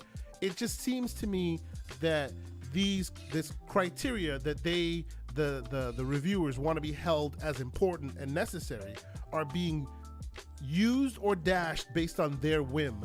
And I think that may not be necessarily helping gaming discourse as a whole. My long-winded rant. Tay, what do you think? I have a few thoughts on it, really. Please. Because I think it's good for the industry when these things happen. Because I think it allows everyone to realize that a lot of these reviews are opinionated and everybody has their preferences. Maybe someone's having a bad day. Maybe someone's tired of open world games. And more importantly, I think when you have such a situation like this where everyone says this game is great and then the user base pushes back and says it's not that great, for example, I think what it does is, and I look at like maybe content creators, like YouTubers, right? It allows them to say, you know what, I don't agree with what IGN or GameSpot is saying or Game Traders or wherever it may be. I'm going to start creating my own content and I'm going to start reviewing games the way I think it should be. And that's how you get your ACGs. That's how you get all these other content creators who, get more reviews than the agents or whatever. So I think it's great. I think it's actually that's what's going to. So you're saying that because they are stagnating, it gives room for new voices to come and say what they should be saying. Okay, that Exactly. I think that is an excellent point. And you know, people say that about politics, right? If you don't like anyone that's running, then that's a sign that you should run. Yeah. Right? Okay. Because there are people like you, people that think like you, people with your same sort of level of taste that will find value in what you have to say. And if writ large, whether it's a complaint about bias or giving passes or not re-reviewing things or not completing games, then that tells me that there is a void that could be filled by the community. And today, the barriers of access to reaching an audience, they're effectively non-existent, right? You can talk directly to an audience of like-minded people and grow that base. So instead of pointing our fingers at these reviewers for what they did and didn't do, or pointing at aggregate sites, how about you go and review the games to the standards that you believe should be upheld? And a lot of people that agree with you will find value in your reviews. So instead of sort of adding to the mishigas, that's your word, Estante, how about you go and do something about it? And actually set up a channel, do reviews, finish the games, and find an audience that will listen to you and be the standard that you want to see. Instead of just playing. No, I you know, to that point you just said, to that point you just said is Elden Ring, for example, right? I've got a few YouTubers on my feed, you know, small YouTubers, and it's, this game is not worth it. Don't lie. Don't listen to the liars. It's not a masterpiece. It's a good game, but it's not that great. And you can see those videos are blowing up, yeah? And you could tell again subscribers from that. So that could be it right there. Those guys then start creating content, and, you know, people start to enjoy what their content is, and then they grow. Well, so in that part, we don't really like. Whenever I buy a game or I want to read a book or whatever, yeah, I read like 10 reviews on it. And I think when people talk about, let's say, oh, well, Elden Ring didn't look great or whatever. Yeah, but you're watching it on 1080p on YouTube in the first place. Like, you know how the game looks like. Like, what do you mean? You didn't know it looked good. It is a slight step up above a 360 game. I said it. Ooh. I'm standing on that square. A slight step. But you see, fight me. I mean, but you see, the point there is that, like, a lot of these games, we know how they look like. Right. Like, you know, no one's reading magazines anymore. Like, you're watching it on YouTube, so you have a good idea of the aesthetic of the game. You know, so at that point, I'm thinking, well, why are you complaining about the look of the game? I mean, you saw it on YouTube. You knew exactly how it looked like. So there's a lot. People do like to complain a little bit, which is fine. That's fair. Everyone has an opinion. When it comes to reviews, they all have opinions. That's what it is. You know, I think the guy from IGN gave Dying Light 2 a bad score because there was a lot of lag. It was buggy for him. It wasn't buggy for me at all. But I factored that into my purchase. They're like, okay, well, he said it was bad. This guy said it was okay. That guy said it was good. Like, I watched like 7 reviews on Dying Light 2, and then I came to the conclusion from 7 review sources that I more or less trust and not trust, just to see like, you know, a wide range of opinions, that I'm gonna buy the game. And I bought it, and it was fine. Here's a general rule that I take with reviews. By and large, this is not the case every time, but the same way I do with movies, I actually don't watch reviews until after I've watched the movie myself, because when someone tells you something, right? That's the beginning of your inception, and then you're gonna experience this thing with that other person's view in mind. And I don't really want to know what you think about the game, because I want to form my own opinion. So usually I don't read any reviews until after I've played the game, and then it's more like a discussion to see what they say and see if I agreed with it after I've watched the film or played the game for myself. Elden Ring was a rare exception because it scored so high. I was like, there's no way that I won't like it. It couldn't get a 97 and I'm not gonna like it. I'm not reading the reviews because I want to experience it myself, but 97 says this is a game that I should play now instead of waiting until it comes to Game Pass or something. And in hindsight, were you right or wrong? I mean, I'm like, you know, almost 20 hours into the game, so and right. I literally think about, like, right now I'm thinking about getting back to Elden Ring in the grind. So even with all my complaints that are all still true, the game has its hooks in me. So it's worth the 97 meta. Yeah, no, absolutely not. No way, shape, or form. However, not everything needs to be binary. And even with my issues with the graphics, right, that does not take away from my experience of the game. The stutter doesn't take away from my experience with the game. It's a number of things, right? So what people eat don't make you shit, as they say, right? You don't need to chew my food for me. Let me chew my food. That was my one, right? So, but I say all of this to say, and they're talking about this a little bit in the chat, and I tweeted it earlier in the week. The problem is the score. I think we should get rid of scores in general. A simple buy, no buy recommendation, and the creme de la creme should get the must play badge. That's all you get. Buy, no buy, must play. Everything else, I think it should be, and I get not everybody has time to read every article, but you can give people bullet points on each review that they can look at the top, and those bullet points can be in categories. So, what's the bugginess like? What's the story like? What are the graphics like? What is the sort of ongoing nature of it like? What's the foundation? These are the gameplay, right? And then people can say for what they're looking for, you have these bullet points. Or you could do pros and cons. There's different ways to do it. But the score itself is reductive. All the work that these hundreds, sometimes thousands of people over n number of years put into making a game, to simply reduce it down to this score is kind of like you're doing them and yourself a disservice, because that doesn't tell the whole story. The score doesn't matter. You should listen to what people are saying about this, and I'm not saying I don't disagree with you, which is spend your money on a thing before actually paying attention to the reviews. Don't do that if you don't want to, but do try to make up your own mind and stop paying so much attention to the score, but actually look at the content of the review. And I think you can get enough info to make an informed decision. I don't disagree with you, and I also think that Tay's comments on leaving open more room for different voices to speak on things that maybe the reviews didn't hit on initially, those are very good points. It's just when you join the gaming environment and you start like getting involved, and not everybody's as hardcore with it as we are, right? You start understanding that these are the gatekeepers, the stalwarts, the people who are supposed to represent you, the consumer, and tell you what to stay away from, what not to stay. Not to say that that's what I do with it, but that is what they're there for, right? That's the main focus of these reviews, and they take themselves relatively seriously in most cases, right?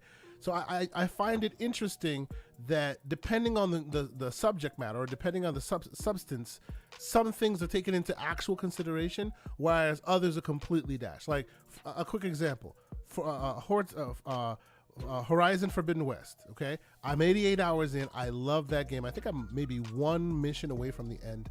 I may very well platinum it. I'm still loving it. A bunch of reviews came out. None of them have spoken to the amount of bugs that I have experienced. And those who follow me on Twitter know the amount of bugs I've experienced, because every time I experience a new one, I post it on Twitter. And it's a growing list. Doesn't take away from how great that game is. Doesn't take away from the fact that I'm still hooked and I'm going to play it and beat it. But if you, a large organization, are going to purport to be there for the consumer and make sure that consumer, gets the best information to make an informed decision, you would think that the fact that this game has a lot of bugs is something that's at least mentioned, right? Can I ask you a question? Please, go ahead. How many casuals do you think watch IGN or read their reviews? IGN specifically, I would say a lot, because they have transcended beyond the hardcore, right? They are now so big that they're franchise. You have IGN Italy, you have IGN, you know what I'm saying? They have a large hardcore contingent, of course, but their name is so big that it transcends their hardcore frame, and there are many casuals who also use that as a barometer for purchases. I actually get what you're saying. I actually do. I think reviews need to be better, to be honest. I guess maybe the way I look at it is when I don't agree with a particular review, and I think someone has said something wild, I just don't bother with them anymore. Yeah. I really just move away.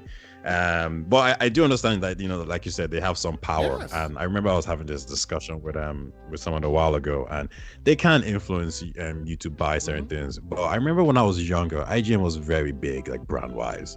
And now you go to the comment section, everyone's like rolling their eyes, like, oh yeah, these guys again with their crappy reviews. So no, I do understand what you're saying. I do get it. And so that we're clear, we know where to put these people. We know where to put these reviews, because clearly those of us who pay attention in these spaces, we spend our time consuming the media a lot more. And when you consume that media a lot more, you start getting the nuances. Oh, GameSpot does this, IGN does that. Shout out to Game On Daily, they do this, right? You start getting that. It's just, even beyond what we do, I still feel like you're saying, these larger outlets hold a lot of sway and a lot of power, right? And because of that, some of their behaviors can't be just pushed to the side, let's move forward. It's allowing certain I hesitate to call it bad behaviors, but it allows for certain things to fester. Like for example, because Horizon Forbidden West was given a bad review by Stevivor, right? They are now claiming that they didn't get a GT7 review. There's rumor and I heard about that. There's rumor and conversation about maybe they broke embargo. That's why. Needless to say, there is a strong sense that you have to play your position. If you don't, you're no longer part of the in crowd. And because of that, you will no longer be allowed to continue moving forward in what you consider your livelihood, which gives them a lot of power, right? So, so something that may be worth mentioning that would inform your consumers, you won't mention because, hey, you don't want to slap the hand that feeds you, kind of a thing, right? And I genuinely think that although reviews are useful and they will continue to be useful, these things kind of ruin it for everybody, The whole Elden Ring review that came out that was like glowing 100%. Everborn was right on the money when he said they just sent review codes to Elden Ring Soulsborne FromSoft players, right? Usually your Metacritic reviews are like 150 or whatever reviews, and then they aggregate from there. Elden Ring was like 44.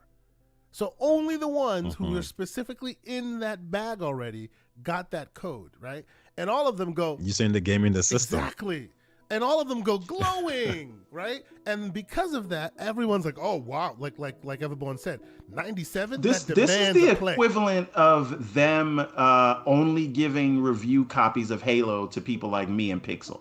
Exactly. Right? Exactly. We loved it. So if you just gave that to me and Pixel, Halo would have been a 98. Yes. Right? That's not fair. I'm not saying you don't give it to those people, but you should give it to everyone so that the general populace can get a consensus of what is out there. And if that's not where we're going to go with it, at least be specific and very forthcoming in what you're doing. Oh, IGN, and I keep picking on IGN. Forgive me. I'm just using them because they're a big voice, but there are many other voices. You can easily say this is reviewed by a FromSoft gamer, loves this game. This is the review from this person's perspective. But the first time I saw the accolades review of Elden Ring with all those 10s, my suspect meter just went through the roof. I'm just like, I see y'all out there, because this is not a normal man's review. And this is going to fool people into thinking, oh, From finally came to the popular. Anyone can play. No, it's not. It's still a FromSoft game. But the reviews did not make mention of that, right? You could see it if you read the tea leaves and realize that only real FromSoft reviewers reviewed it. But by and large, it looked like, oh, they finally broke through. And look at what's going on as far as the numbers are concerned. They did break through. And I doubt all those people who bought those games will even be close to even playing halfway through. A bunch of them will go, oh crap, I thought this was going to be one of the games that finally was approachable to me. It's not. Throw it away. But they already got your money. No, you just got to grind for 15 hours like I did. You know what Get I'm saying? to level 50 and start the game, and then it feels like a normal game. Yes, it fooled a lot of people. I almost have like a cynical. I have like a cynical take on it, which is those people who bought the game and it's like, oh, this game is very different. Well, next time do your research more.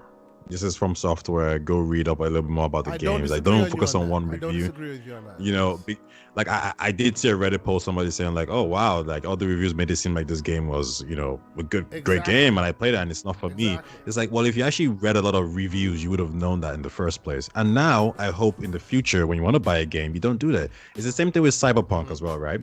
It came out, you know, it was all over the place, right? Well, now you know, don't pre-order games. These are lessons we learn and we move forward. We can say the industry needs to adapt, but sometimes how about you just change, you just adapt, and then you just follow suit. Right, and I think two things can be true at once, right? We can hold people accountable by not rushing just to say me first and buying the game day one, right? And actually see, hey, is this thing having bugs that I wouldn't be able to tolerate? I have a high tolerance level for bugs. They don't bother me that much when I play a game, because guess what? I've been playing games since the days of Sega, right? And I know, and pop-in is not something new when you're talking about 3D games, right? We can talk about when the game Virtua Fighter. When the game slows down, right? And we were kids, we thought it was slowing down on purpose to accentuate the moment, not the fact that the memory was losing. I came from the days of blowing into cartridges, yeah. So that's right. All of this is amazing to me. That's right. But I get it. My game crashed once when I was a kid, and I remember saying like, "Oh, the computer paused the game. Go. Okay, I'll just wait." Right. So, but this is the thing. So I think it's a balance, right? We need to show them by not continuing to go out and buy these, because if you buy every game on day one like a lot of us do, and I know a lot of us in here are content creators, so it's kind of like we're doing a service by, you know, buying these things and playing them and telling people what we think. Yeah. But if you're going around and buying all of these games day one just to complain about it, they don't care what you say on Twitter. They don't.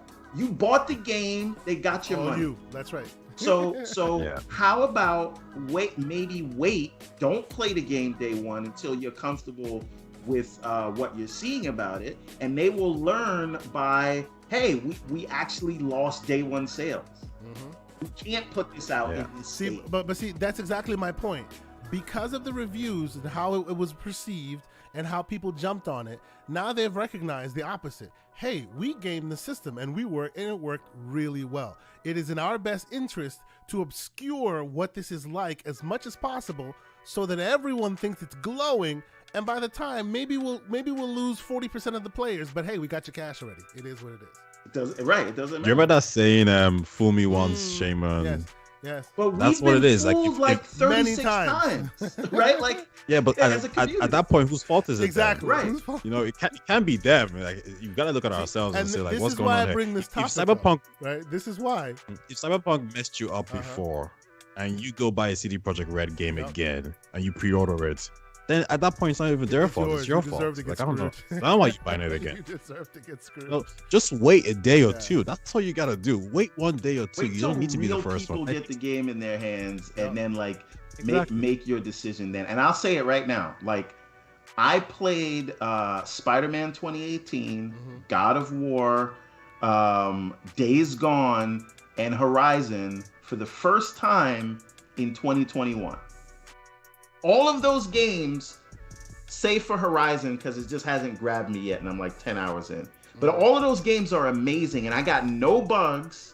I'm playing it on the PS5, 60 FPS patch. I'm not saying you need to wait 3 years to play a game, but if Tay, we take your model from earlier and we say, listen, I'm playing this in PlayStation Plus, and I got 1 year. Within that 1 year, all those bugs are going to be worked out. Resolved, that's right. You're going to get in there and play it, and it's going to sink. And you didn't pay $70 like everybody else. Yeah, your first experience of what's that game that came out that was very buggy that you couldn't sleep? What's that would break?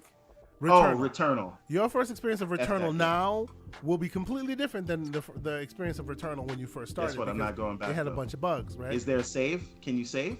You can save, yes. No, you can't. Yes, you can. No, you can't. No, you can make a spot to come back to. It's Yes, not the same as a save where, I'm not wasting my time on. There you go. All right, I love triggering them and then watching I don't know if them you're lose done with this, but I do want to bring something up. Yeah, please bring it up. Now Bring it up. Brought Bring it up, up. Yeah. Returnal. I think with all the bugs and with all the issues about reviews and all this other stuff and all delays on roadmaps and things like that, I do think the industry writ large it may be turning a corner that I love to see. So between Returnal, not my favorite game, but it has its fans, and Elden Ring and Halo Infinite, I think we're really seeing like high profile games where gameplay is king and the gameplay loop is king. And I think a lot of the love that you see for Elden Ring is because they've nailed that gameplay loop. And I think with Returnal, its flawed implementation of roguelike aside, that loop is really amazing. And I think even with all the problems that people have with Halo, that loop, they nailed it. So this idea of not leaving the serious gameplay loop focus to indie games, and we're seeing big budget, high profile games focus on like that gameplay loop and it being king. I think I'd love to see more of this, and we have 3 examples right there. I will push back lightly on Elden Ring, because like gameplay loop, come on now. If you haven't locked on a character, any ranged things you throw just go into the ether. There is a reason that it's ridiculous. that people can't put this game down. I'm not talking about the reviewers. True. I hated this game at first, and now I can't put it True. down. We're on the other side of the looking glass. I understand, but even in gameplay loop territory, I have issues with that game. I'm still playing it. I'm 37, level 37 right now. I'm still playing it, but even if because again, many reviewers that I respect and I appreciate, they have come out and said, oh, you know what? We gave this game a pass because the gameplay loop was just so tight. I've heard them say this, right? Whereas they judge other games critically, but this game got a pass and got a perfect 10 because the gameplay loop was so good. You can't aim a bow and arrow at anyone unless you lock on them. You can't, because it'll just like flail it wildly. Whereas every other game, doing something that keeps you wanting to go back, right? It's something they're doing. And it's a very specific kind of gameplay, and they focus on that. And I feel like people like what they like, and because of that, they justify everything around. No, but here's the thing: I didn't like it. I'm not talking about you specifically. Case. I'm not talking about you specifically. Go ahead. I'm talking about in general, like because the same thing, this exact same gameplay loop, right? If a game comes out that insisted that you lock on characters before any ranged weapon would work, they would get skewered in the public. Skewered. How is it that you have to lock on to this character before anything goes their way? Like Forza, I'm sorry, I keep saying Forza. Forbidden West, for instance, right? No lock on. You can aim your weapon at the enemy. If you do well, it hits him. You do not well, it misses him. Elden Ring, you have to use the lock-on system. There is no manual aiming whatsoever. You're just kind of flailing wildly unless you have a lock-on. I get it, but it's clearly broken in comparison. I don't think that it's broken, right? But so the thing is, like, I think this is the point that I'm, I guess, trying to make. Whereas I think games have gotten into this, QTE event loop, where you're not really playing a game, you're going through the story, and they're making you think you're playing these scripted events. And I bring up Lucius, forgive me, Lucius, you're right, but there's no reticle. There's no way of seeing, okay, I'm aiming here or I'm aiming there. It's just an empty screen. There is no actual, point to let you know here's where it's gonna go. That's why I say there's no manual aiming. Forgive me. He was replying back. Continue. Yeah. So the point is this idea that we're not in that, hey, we're going to jump down to slow motion so you can do this and give you a funky camera angle to make you feel like you're playing a movie or whatever. These and you think linear paths. Right. It is just, this is the game. This is the loop. We're not trying to trick you that you're playing something that you can't really control and press X at the right time or whatever. I'm not asking this is for a that. game through and through, and you play it. And to me, that gets to the heart of what gaming is. And I do appreciate a great story, but not everything needs to be like that. And I think we were only seeing indie games really focus on gameplay loop because they couldn't afford to do the QTE events, right? Because those scenes are very expensive to do. So now that we have big budget, $50 million, $100 million games, like really just focusing on the gameplay, I think that's a positive for gaming. We will let you finish this topic off. What are your thoughts on this? I was gonna say, the Nintendo does that really well. The gameplay. Uh-oh. Did we lose him? Uh-oh. Yeah. I'm here. Oh, no. No, he's back. He's back. No, I'm back.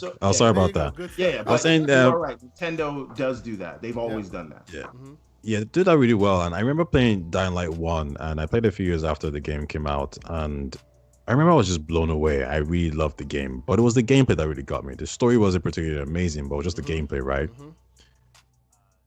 And fast forward to Dying Light 2, because I'm kind of used to the gameplay now, and it wasn't like a new thing anymore. I expected a little bit more from the story, and while it was better, it didn't kind of like reach those heights for me.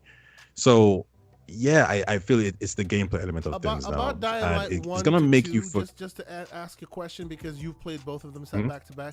I've heard a lot of conversation about the fact that Dying Light 2 actually regresses the gameplay loop a bit. Whereas in Dying Light 1, you had to be on your game at night. The was it Freakers? No, it's not Freakers. That's a different game. The zombies were out in force and were really pushing you. Dying Light 2 kind of pulls that back a bit and doesn't go all the way like Dying Light 1 did. Yeah, so I never felt really threatened or afraid, if that's the word to use, in Dying Light 2, which is strange. I felt really overpowered. Yeah, 1 was a lot more like it got to me a lot more, and maybe that's why I was a little bit more annoyed at the fact that I also finished the game quite early. But the loop itself in Dying Light 2, like, so I remember playing 1. I was jumping from place to place. I was running up. I was doing everything, and it was great.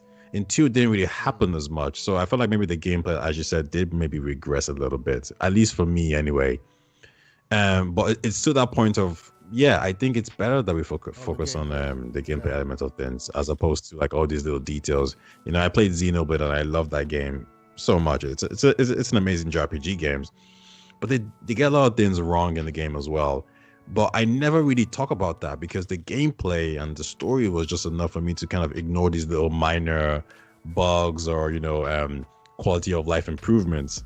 So when you kind of mention Elden Ring and some of the things that it's clearly a mistake, I'm looking at it from this point of view. Is the world so enticing? Is the gameplay loop so good? Is the fighting bosses? Is everything about the game so good that it makes you forget all those little things? So when I see these reviews that says 10 out of 10, I'm giving the benefit of the doubt that they're saying the gameplay is so good that, like, forget about the graphics. Graphics are irrelevant in this case. Forget about all these other things. It's not important. The gameplay is enough. And then you can look at them and say, well, you reviewed Horizon and you praise it for the graphics so much. I can see that. I can see how it's different because Horizon is a different game, and I'm looking at Elden Ring separately from that. I don't know if I'm saying. No, I understand exactly what you're saying. Whatever you're bringing to the table, be it gameplay or story, must be so good and so enticing that it overshadows every other part of the game. And when you achieve that, then all the other aspects that may not be as top notch or top tier can be excused because what you were able to achieve is so good that it overshadows everything else. I think that's what you're saying. Exactly. That's precisely my point there. Yeah, you said it really well, actually. Understood. No, I understand. I understand. I appreciate the various aspects that the people are coming at from it. And no one answer is the right answer. I just thought it was an interesting conversation that deserved to be had because, people are like loving Elden Ring. And I would love to have more folks have a conversation about what they think of it, what they don't think of it. You know, the normal man's review, right? Oh, and shout out to Mr. Boomstick. Yeah. Thank you, sir, for coming and checking us out, sir. He also is one of those who started off going, really, Elden Ring, you know, and now he's through the looking glass. He's all about Elden Ring. So, you know, it's been an interesting couple of days talking with folks, you know, seeing how they feel about it. So, and obviously, Elden Ring is going to be a topic of conversation for quite some time because people are discovering more and more as they go, which I guess... Do you think it's Game of the Year? I think it's too soon to tell, but if you were to have that Game of the Year conversation today, everyone will put it on their list. You know, I may not, but that's because I haven't really clicked. I like what I've been playing so far. I have enjoyed it so far. I'm at a point where I grinded a little bit just to get my level up a little bit, and now I'm just walking through the world and approaching things as I do. You know, if you kill me, you kill me. You know, we'll go. Death is part of the game, so it is fun what I am playing. I'm just not sure it deserved as many accolades as it got. Like as I said, I was the one who went full-fledged into Forbidden West, and I still think Forbidden West is an amazing. I mean, I love. You think it's a better game? For me, yes. For me, but that's because I'm 88 hours into Forbidden West. I was all about Horizon Zero Dawn. I loved that story. And there were mistakes that were made in Horizon Forbidden Zero Dawn, as far as graphically or how they would talk to people or whatever. And all of them seems to be on this list that Guerrilla went and, okay, we'll fix this. Okay, like they literally went in and systematically corrected a lot of the problems that the initial critique was about. So to me, I was all in on the story in the first place. I think the second time it's great, you know, the moment to moment. It's a better game in my opinion. But by and large, you know, and Everborn will clown me for it. You can tell what the Game of the Year is because when the choices come and they say go left or go right, whatever choice I make, it's the opposite that will win. So, well, I mean, so I want to ask you this, right? So you've played both. These things that you find kind of egregious, sort of gameplay wise, or non-intuitive gameplay wise. Not saying like Victor Alistine said, like the game is obtuse, but is it because you're playing Horizon right now where it's like, well, they do it here, so I'm expecting to do it that way? No. It's not because they're kind of similar games. I know they're very different. They are slightly kind of similar. Open world adventure games where you walk around beating things up. That's derivatively, and they're both kind of RPGs. They're both one RPGs. holds your hands a lot more than the other. Sure.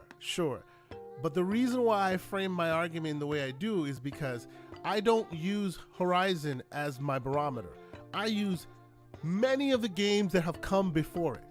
Yes, it is true that Golden Axe exists, that ActRaiser exists, that you know all those and all of them. All those things that Microsoft will bring back when they buy Sega. Sorry, go ahead. All of them, like, had their way, right? You learn the gaming language with them, right? And over time, that gaming language has become more complex. It's more understandable. We all now know when you see a red barrel, that's the exploding one.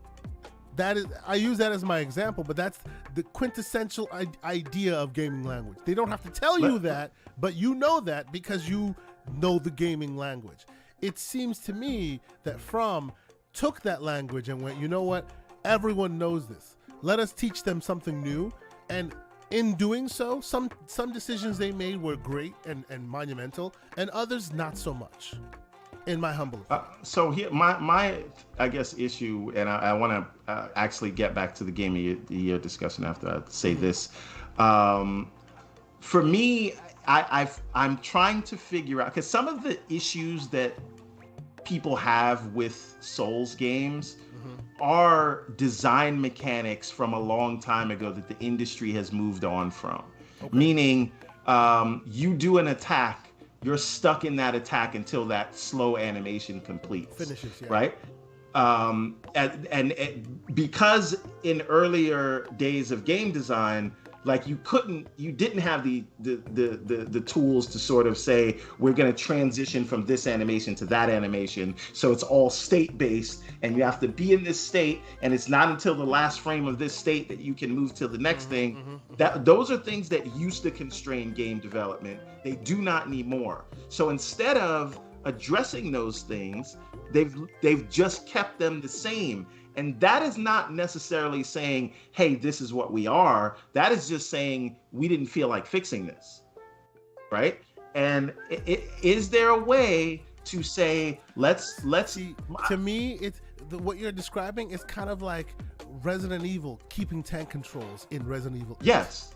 No, but that's my point. I'm giving them smoke right now. Yeah. No, I get that. So I'm saying how much of it is we're adhering to the feeling of FromSoft games versus we're just leaving things this way because that's the way they've always been. It's like you have all this cruft that is like, say, in Windows, and when they want to make Windows 11, it's bring all the cruft over on the surface, but all of that other stuff in the control panel, and there's still these old UI designs from Windows 98 still there because they just never got around to doing them. And how much of that is in Elden? Your point is very, very valid.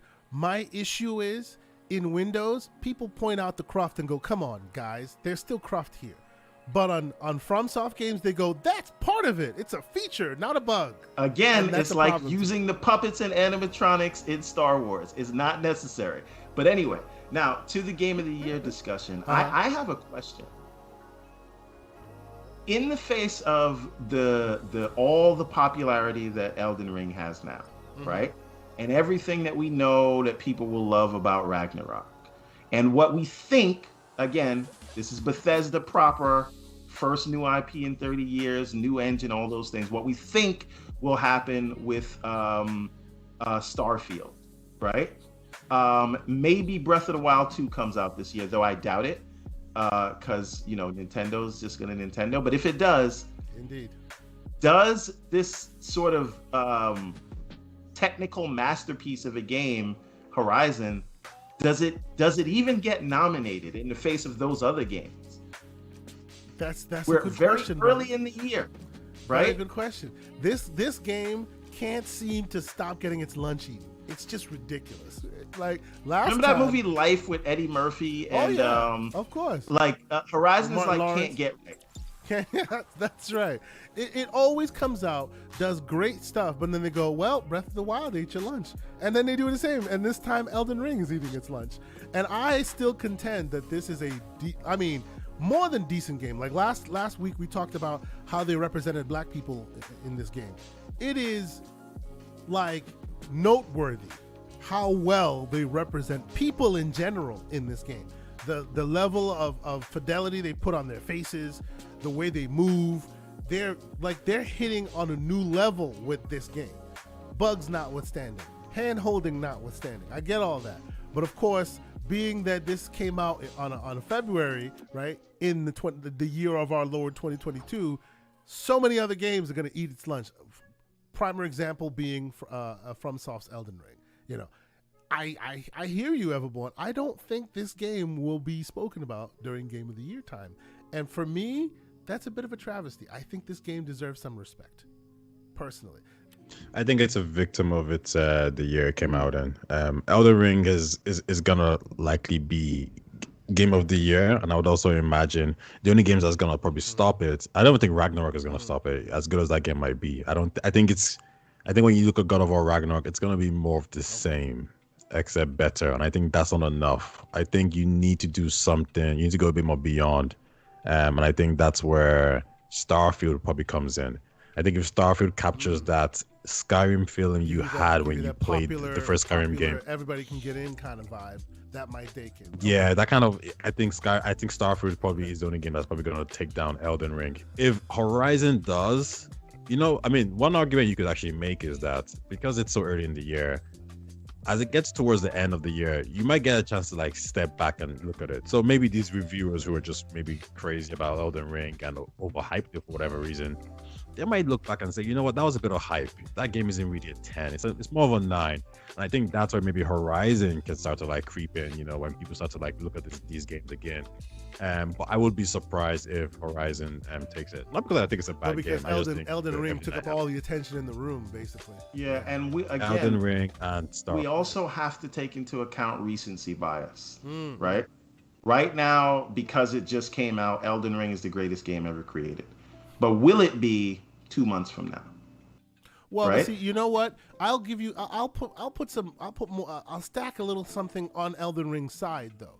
The very nature of that game, being as obtuse as it is, making you discover things as you discover things, keeps it in the conversation for a lot longer than other games, right? No, we'll see.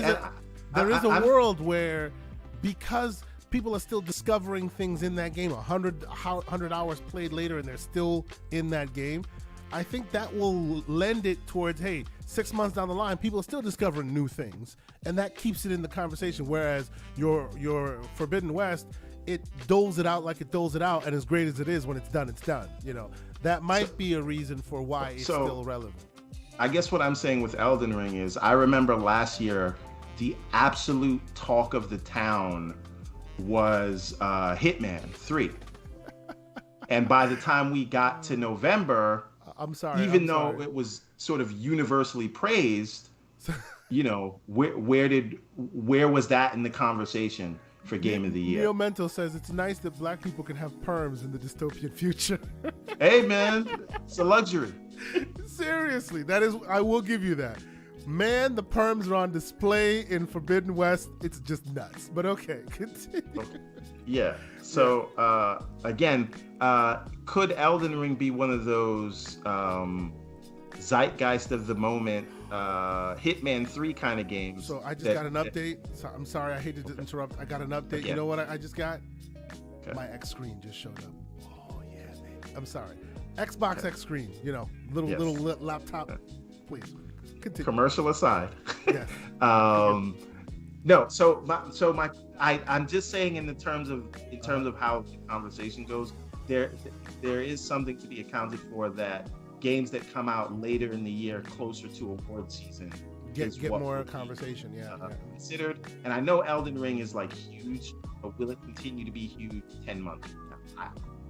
We'll see, right? Yeah. And now, there's one thing now I want to push back, because I'm looking at Slow-Mo. He came here with some smoke, and I'm looking at some people in the Twitter streets, and I'm looking at a lot of people taking these victory laps on Halo Infinite. So what I do not appreciate is how all of a sudden now 343 is garbage again and Halo Infinite is trash, right? Because this is what everybody says, like, see, I told you it wasn't good. You still defended 343. Slow down. Look. Okay, Everborn. Yes. We can acknowledge both can be true. 343 under the bus and pretend that Halo Infinite was a trash game right now. Stop triggering the Halo fan, man. People need to stop triggering the Halo fan. It's not about triggering. I'm just saying, like, let's have actual conversations. Everybody goes to DEF CON 1 every time there's some Halo news. Give them the smoke and say, hey, you need more content here. But this idea that now the game is trash and 343's in the doghouse again, it's strange to me. They kind of deserve to be in the doghouse. I'm not saying they don't. I'm not saying they don't deserve smoke. But again, people are saying 343 doesn't have a control over the franchise, and they're not the right ones to shepherd it, and all these things. Let's relax. Let's keep the smoke targeted to where it should be, and not make these grand statements. Like, hey. Do you think there's an element of hype involved in that? And what I mean by that is that, so maybe an Elden Ring like situation, except, you know, amplified, right? Where Halo came out and it did really well. And do you think these guys are looking at it now months later and saying, you know what, wasn't that good? Do you think there's an element of that involved? I think there's an element of that involved with every big release. I think there's an element of that in Elden Ring. Elden Ring is a 97 right now because it's new. People are talking about it right now because it's new. And I think when you move out a few months from any sort of major, you know, release of any sort of hyped game that you're going to see that. You're going to see these hyperbolic takes that they're the greatest or worst thing ever. I'm saying the truth is somewhere in the middle. Yeah. Let me ask one last question, and we'll adjourn today with this question, okay? Being that now, can we all agree that Elden Ring is a subgenre? It's a niche within the gaming space. Even among hardcore, it's a niche, right? They marketed, they hyped it up greatly, and as such, a lot more people are playing it now than ever before. But it's still considered technically a niche. Am I wrong in that? Even today? I think Souls games are their own genre, yes. just like roguelikes are their own genre. Sure, but you wouldn't say, but I would say in that comparison, roguelikes have far more appeal than Souls games do, because roguelikes get a lot more hands on the pot than roguelikes. I don't know that that's true. A lot more. What roguelike game can you point to that has like nearly 1 million concurrent Steam players and everyone talking about it in that way? Sure, but that could be hype. That could be hype. The hype around it causing the numbers to be inflated. We shall see in a few months if it's still there. But I guess my question is, in this world where we see this game getting such high numbers, right? Can we still live in a world where this game gets as much numbers, possibly Game of the Year contender, and people are still okay with racing games not being called, also being able to get the same honors? Because that is also a subgenre. It is also a niche within the environment. But still, people were like, yep, hands down, it doesn't have a story. Neither does Elden Ring. I think, the niche argument it's an interesting one, because I remember like years ago when I was younger, Monster Hunter was coming out, and my friend, he's into it, and I used to tell him, yeah, it's a niche. And he would say, yeah, it's a niche. And then when Monster Hunter World came out and did those numbers, he said it's a niche. I said, you don't do 30 million plus and you're a niche. Right. That's just impossible. Right. Yeah. That's impossible. Right. Like it's all about the numbers at this point. So when Elden Ring, when we see the sales, because for example, like people talk about the Souls games as they're great games or whatever, but how much do they sell in comparison to like the other big games? Whoa, hold on a minute. Until now. No, that's not true. I like the millions. I think Dark Souls games, like they've sold like over the franchises, right? They've got like 30 million sales. Like, well, no. What like the by and large, even like I think Miles Dampier was speaking about that as well. Like they hit like 4 million or whatever in like a year of the last one, whereas they hit 4 million in like a day or two of this one. No, I understand that. I'm just saying like writ large. Yeah, if you combine every single one together, sure. Yeah, if you combine them, all basically the same game. So I think you can. No, you can't do that. This is the guy. Now he's truly capping for Elden Ring. There you go. Go ahead. Yeah. So in that part, like based on what Elden Ring does numbers wise, that's how I define if it's still a niche. But then again, there's that, like, as you guys were saying with the reviews, is it just a lot of casual gamers going to go buy this game because the review said so and then they regret it? I would love to know the numbers. So maybe when maybe when Elden Ring 2 comes out, or we see like how many people are still playing the game, we'll have a better idea. But you don't do crazy numbers and be classed as a niche. I'm just waiting for the PS6 patch where it finally actually runs at 60 frames a second. the PS6 remake of Elden Ring. That's what I want. Made by Bluepoint.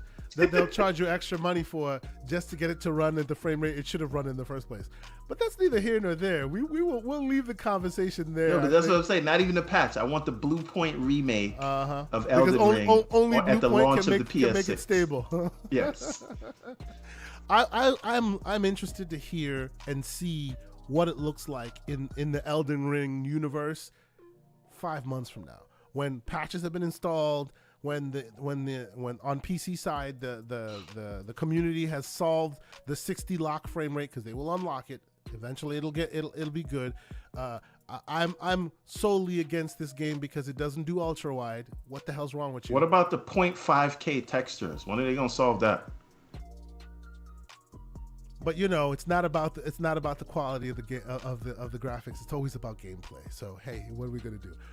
This is us spending our day, poking sticks at Elden Ring. But guess what? As soon as we're done here, what are we gonna go do? I'm gonna watch the Xbox 2 because they're coming out. Shout out to Jez and Rand, and I'll be playing more Elden Ring. So I think we're rounding the bottom of this conversation. We've been here going for 3 hours and 30 minutes straight. We promised it would be 2.5 hours. Didn't I tell you it was going to be 4 hours, Tay? Didn't I say it? It is and I got chastised? Yeah, you did. Because my co-host is long-winded. Let us move on. Don't you get tired of me being right, sir? I am not. I will still contend that it's because my co-host is long-winded. I appreciate you so much for being here, TayTalks. Thank you so much for joining us. This was a great conversation. Please, if you, I see you went into non-video mode for a moment. If you are still here, please, if you wish to contend, tell the fine folks where they can find you, what they can expect on your YouTube channel. I hope folks who happen to catch this show go and subscribe to your channel because it is growing exponentially and you do such great work. If you can hear me, please tell us where we can find you. Ooh, I think maybe we lost Tay for a moment.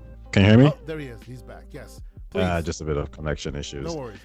Yeah, first of all, thanks for having me. Really enjoyed this conversation. Gaming talk is always good, and it's just great to have it with you guys.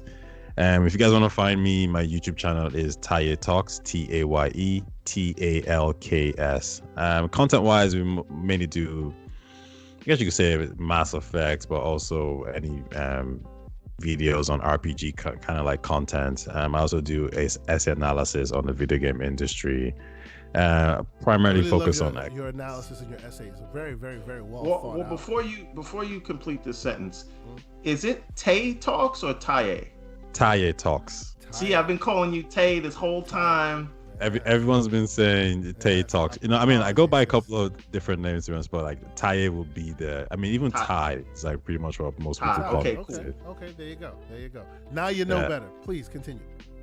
So content-wise, primarily do Xbox-like content just on the industry, some other stuff like Japan, who Microsoft should buy next and why, for example. But yeah, that's pretty much the channel. I do a podcast there. I haven't been able to do it in the last couple of weeks just because I've been a bit busy. But that's something that I'm looking to keep going for the week. So once a week, not to show the date yet, but once a week. I appreciate you being here, and yes, I've checked out a couple of your videos. I've checked out your podcast. Always fun, always introspective conversation, dissenting opinions. Always fun, like us. Come here, talk like man babies. It's fun. We enjoy doing it once a week. It's beautiful. So, thank you so much, Ty, for being here. And of course, now that you've been here, the bat signal will be out. Whenever you feel the need to come and make your voice heard, you are always welcome. I appreciate you being here. Thank you so much. And of course, all of his show notes, every where you can find him on Twitter, where you can find his YouTube channel, I will make sure I put all of that in our show notes. Mr. Everborn Saga, what do you have going on this week, good sir? All right. Well, when this show's done, I'm going to see the Batman and potentially. When are you seeing it, by the way? That is a good question. When are we on the reel? I would like to do it on Sunday. You would like to do it tomorrow? Yeah. Can you see Batman today? We shall see, because I have a huge renovation about to happen. About to basically act this is like why I'm I want to moving get it out house. The way before that goes crazy. Before we're podcasting in your bedroom. You will definitely be podcasting in the bedroom soon.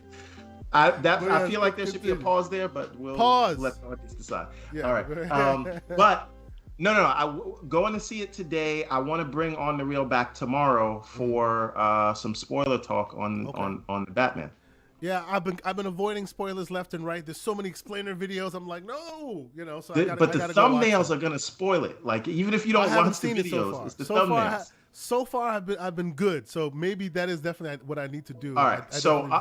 In other news, we are beginning to send out books, like physical. Everyone has their digital rewards for the Kickstarter, but we are beginning to send out physical books for the Redlands. We are just waiting for the hardcovers for people who have that in their reward tier. So the Prince of Arcadia Ultimate Edition Book 2. When those hardcovers come in, we'll send out your rewards. But if you only have the Redlands in your reward tier, we will be shipping that out this week. And we are I think we got an announcement coming, but the Redlands will also be for sale on everbornsaga.com starting this week. So if you missed the campaign, you'll be able to buy some copies. And that's kind of the biggest thing. And obviously, you know, Mondays are PTG, and I know Xbox University has a show coming up soon. We couldn't do it today because of my schedule. I apologize for that. But whenever that is back, check that out as well. And just go to everbornsaga.com and see what we have on offer. If you're into Game of Thrones, if you're into fantasy, if you are into anime, like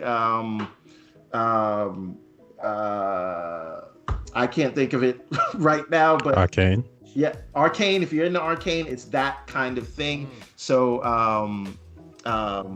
yeah, check us out. It is Western fantasy mixed with anime. If you're into that kind of thing, we've got you covered there. And you know, everbornsaga.com. Thank you, sir. Thank you, sir. I The appreciate ranking all the of folks. kings is what I was gonna say. If you're into the ranking yes. of kings, Yes, if you're yes. into 7 deadly sins, if you are into, I actually need to watch the ranking of kings. You put that on my list. I need to watch that. Right. If you're into Vinland Saga, we've got you covered there. Check those things out. The Redlands is probably some of our best work to date, and it's only warming up for there. And Big Mad Mo can attest to this. Yes. We are working on Ariel's Adventure Chapter 2 as we speak, as well as a new series that will be launching very soon. So Everborn Saga is where you can find out more info on all of that. So thank you to all the folks in the chat who are always here making the show better. As we've mentioned, Big Bad Mo, we see you, good sir. Suicide Kings, the man Somo Black Slap is over here keeping everybody on their toes. You know, Victor Alistine says he really appreciated the show. He says Ty is a great addition to you guys. Thank you. Ty is a wonderful individual, and we appreciate him being here. We hope he comes back again very soon. You know, Pixelbit G's in here. Nia Mental was in here. Everybody, we really appreciate you guys showing up and always making the show so much better. Thank you guys so much for continuing to support the show and continuing the conversations. Of course, you know, you can keep the conversation going. You'll catch us on your Twitters and your YouTubes, and we're out there, you know, always ready to continue the conversation. Again, TKO Asante everywhere, Mr. Everborn Saga, and for TayTalks, I say thank you guys, and I hope you guys have a great weekend, and we shall see you guys very soon. Good night, y'all.